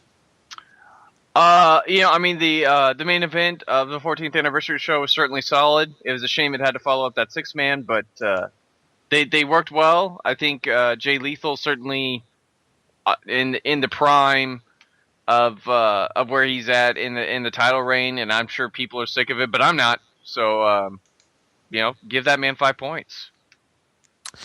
We got our 4-pointer going to another match on this card of the 14th anniversary, and it is to a faction, the Bullet Club Elite. Now, the way this works out is each of these guys gets 4 points from us, the Young Bucks and, of course, Kenny Omega. So that's kind of cool for both of them. But, this was something, Sean, that, you really enjoyed, and you kind of thought, Omega definitely deserved it. Yeah, Omega was great. They made him really look like a star in all this. I mean, just the Bucks are waiting for him to, get there and come out, and then everybody performed great in this match, and especially Seidel. But I thought, Omega really came off as the big star at the end. Yeah, I kept bragging on that match, and on Sunday night when we were talking about it, and I just think that all 6 guys deserve something, but we're going to give it to the victors. The victors, get the right history, right? So, and we are going to give our 3 points. Now we are changing this up, guys. We kind of did this on the fly. So our original 3 points was going to go to Ishii. I think the original 3 points was going to Phoenix for that. Phoenix. I apologize. Yeah. You're correct on that, Sean. Thank you so much. Phoenix gets the 3 points for that awesome match that he had on Lucha Underground. And Paul, I mean, you keep talking about this match. Tell us exactly why Phoenix deserves it. I mean, it is an absolutely incredible match. Phoenix and King Cuerno put on one heck of a show, but obviously, Phoenix getting the win and that championship back gives him the points here. It's the best match Lucha Underground has put on so far this season, and it's absolutely worth your time. Insane dives. Cuerno gets thrown off the top of the ladder through a table, but that leads to the ending. There's more spots that I can call here, but just go watch it. And the 2 points does go to someone we just talked about. Sorry, Ishii, we kicked you out of this. It's Matt Sydal. Man, what a week. And I'm going to go back to you on this, Paul, because you've been talking about this guy. You had him as your MVP of the night of the 14th anniversary show. Just, kind of give us a rundown. What made that 6-man so effective on the 14th anniversary show was Matt Sydal's ability to play the babyface in peril and the comeback guy all at the same time.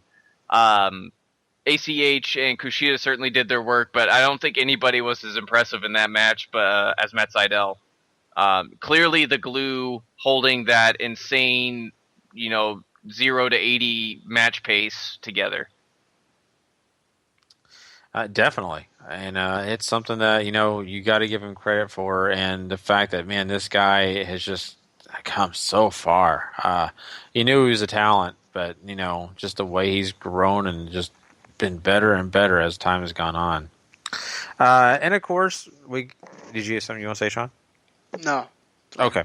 Sorry. And, of course, we got our 1-pointer going to War Machine here. And that is because they retained their tag belts at the 14th anniversary show on Friday night. So that is awesome. And we definitely congratulate them. But, Sean, you got to give it to them. It may not have been the best match, but these guys did retain those belts. Yeah, they did. And, they were equally, both teams, I thought, did well. They worked hard. They killed themselves out there. Crowd didn't care, and that kind of deflates the match a lot. So it's kind of hard to take when nobody's really caring about what they're doing. But you got to give them credit for the work, and they still retain those titles. Definitely, and we talked about this on Sunday night as well. Card placement. I think if those guys would have been on earlier in the show, a lot better reaction. That's me personally. Absolutely. Well, guys, that means that, of course, we have our Superstar of the Week, which is Jay Lethal. So congratulations to him. But, for February, we did not crown a Match of the Month or Superstar of the Month. So we are going to do that now. Our Match of the Month is that 6-man tag that Paul just keeps ranting and raving and just loving all day. Of course, I have too. One of my favorite matches of February. I disagree, but... Yeah, and Sean, just tell us real quick, who is your choice? Kenny Omega's involved, but I think his match with Tanahashi is better, and it means more. It is for a title that it's the whole reason he is in this spot that he's in for this never 6-man title is the Intercontinental title that he wins off Tanahashi, and that might have been the big sprint, all that, but I think the story that gets told and what it does for Omega makes it mean more for me. And makes it a Match of the Month thing, but yeah, we all can agree to disagree on things. Oh, exactly. If anybody heard me on Sunday night, everybody hated me on Sunday night for my choice on the worst match of the night, but I still, thought something different, and hey, that's okay. That's why we love doing this, because we have various opinions that some people may think you're an idiot, but that's okay. Some people may think you're great. It's just the way this world works, right? But, I'll be honest with you, Sean, and this was in between. I was between these matches. In fact, I chose Sean's match, and then I thought to myself, I said, man, I've got to go with a match that I just had so much fun watching. Every minute of it was great. Of course, the Suck It meter was just going off the charts.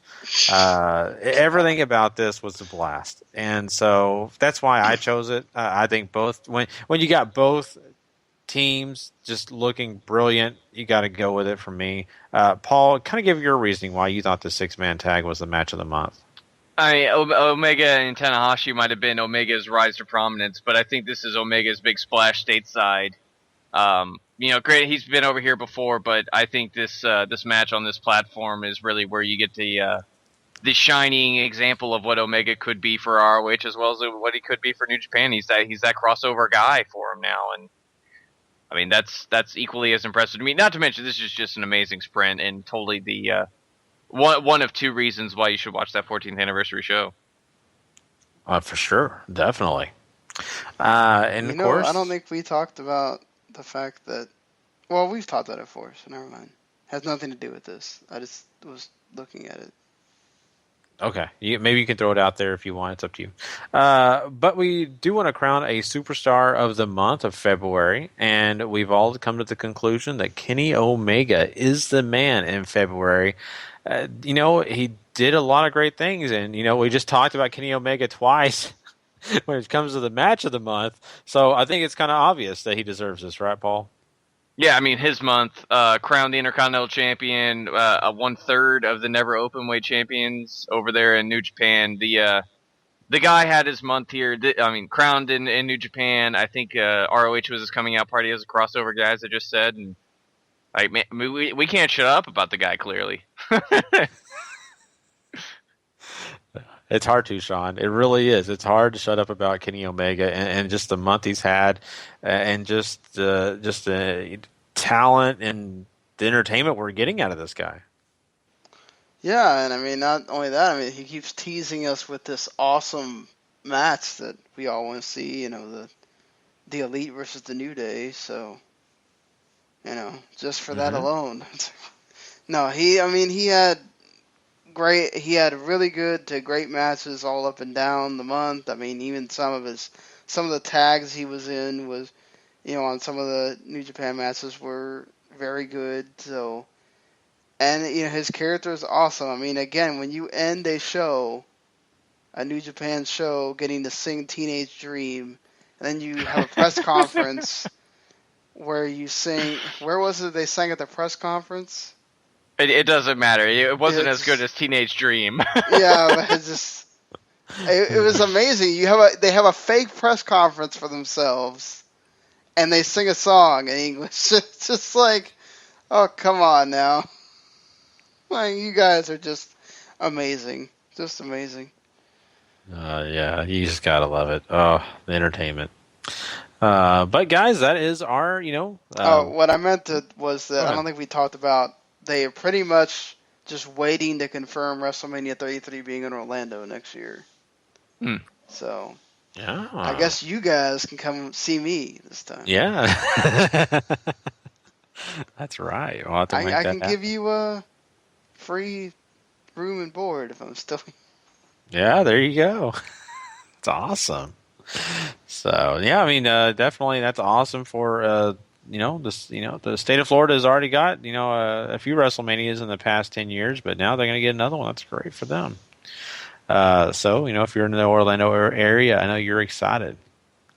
But now, guys, I guess it's time to get out of here. Just to let everybody know, we appreciate you for listening to the show tonight. And, if you are not, on the W2M network and subscribed, please do so. It is not really just for us. It's for you because, hey, this podcast and plenty of other podcasts out there that you would be interested in are right at your fingertips. You just got to subscribe, and then they're automatically downloaded into your player of choice once you get it, and you don't have to look for us. It's going to be there already, and you just go with it, And, of course, we have lots of great shows for you to check out on the network. Of course, we have video game podcasts, like Video Games to the Max, as Sean does. Of course, we have Randy's Backlog Busting Project, which is a lot of fun because they review a lot of old games and just have lots of great conversation on there. If you love wrestling, of course, you're obviously listening to this podcast. So we got Steven Randall's TWNE After Dark show that you're going to love. It's a one-man show, and he does a great job doing it. It's about a 1-hour show, so it's not too much of your time taken up. And, of course, we have some other great shows on here. Sean, can I give us some more? You got the two-man show that usually goes about an hour, Running Wild podcast. And, yeah, I mean, of course, you got the one that I produce almost every Sunday, unless we're doing a pay-per-view review, called Wrestling Unwrapped with Mr. Patrick Ketza and Harry Broadhurst. And We'll all be doing WrestleMania 1 on Sunday. So we did WrestleMania 30. Now we're doing WrestleMania 1 and going in the order with the rest of them, 17, 20, and 31, before we get to the show of shows, number 32. Or, well, that one that you don't call 32, that's just the star. Yeah. The star. Yeah, I love that. Man. So, a lot of great shows once again, so go check that out. Plus, you can find us on Facebook. Check out Wrestling to the Max or, W2M Network. There's both there. Go join both. Both are great. On And, of Twitter, course, you get all your same information. way, too. At W2M Network or at Wrestling 2 Max. If you want to talk wrestling, use the Wrestling 2 Max. My other one is for the other shows that aren't wrestling related. Yeah, you may get Seahawks information or EA Sports, game talk or things like that. Still complaining about there not being a college football game, apparently. I don't blame him. I don't blame him at all. And of course, we always would love for you to go and rate and review. That always helps us out just because, it helps get the word out there about the podcast. It makes us more visible to people. And of course, that also gives you an opportunity to, have more people in your community. That's right. When you're online, you get a chance to talk to more people on the Facebook group because more people know about the podcast. So it's great for you and us. So we hope that you go do that. And it's just, a nice thing for us if you do that for us. Plus, guys, we also want to always remember that we are affiliated with LastWordOnSports.com. Great partnership with those guys, along with 411mania.com. Appreciate both of them. Great partners of ours. And, of course, the W2M Network is our thing. We love it. And, we hope you go check out the rest of those shows. But besides that, I think that's all the business we got for tonight. We hope you come and join us this next Thursday night. And, of course, we'll keep you posted about that New Japan special coming your way. So make sure you look at that W2M Network. You'll know right when it's going to be. But besides that, guys, we just want you to know, always remember, if you're not living life to the max, not living life at all. You know it. Peace. Later. There it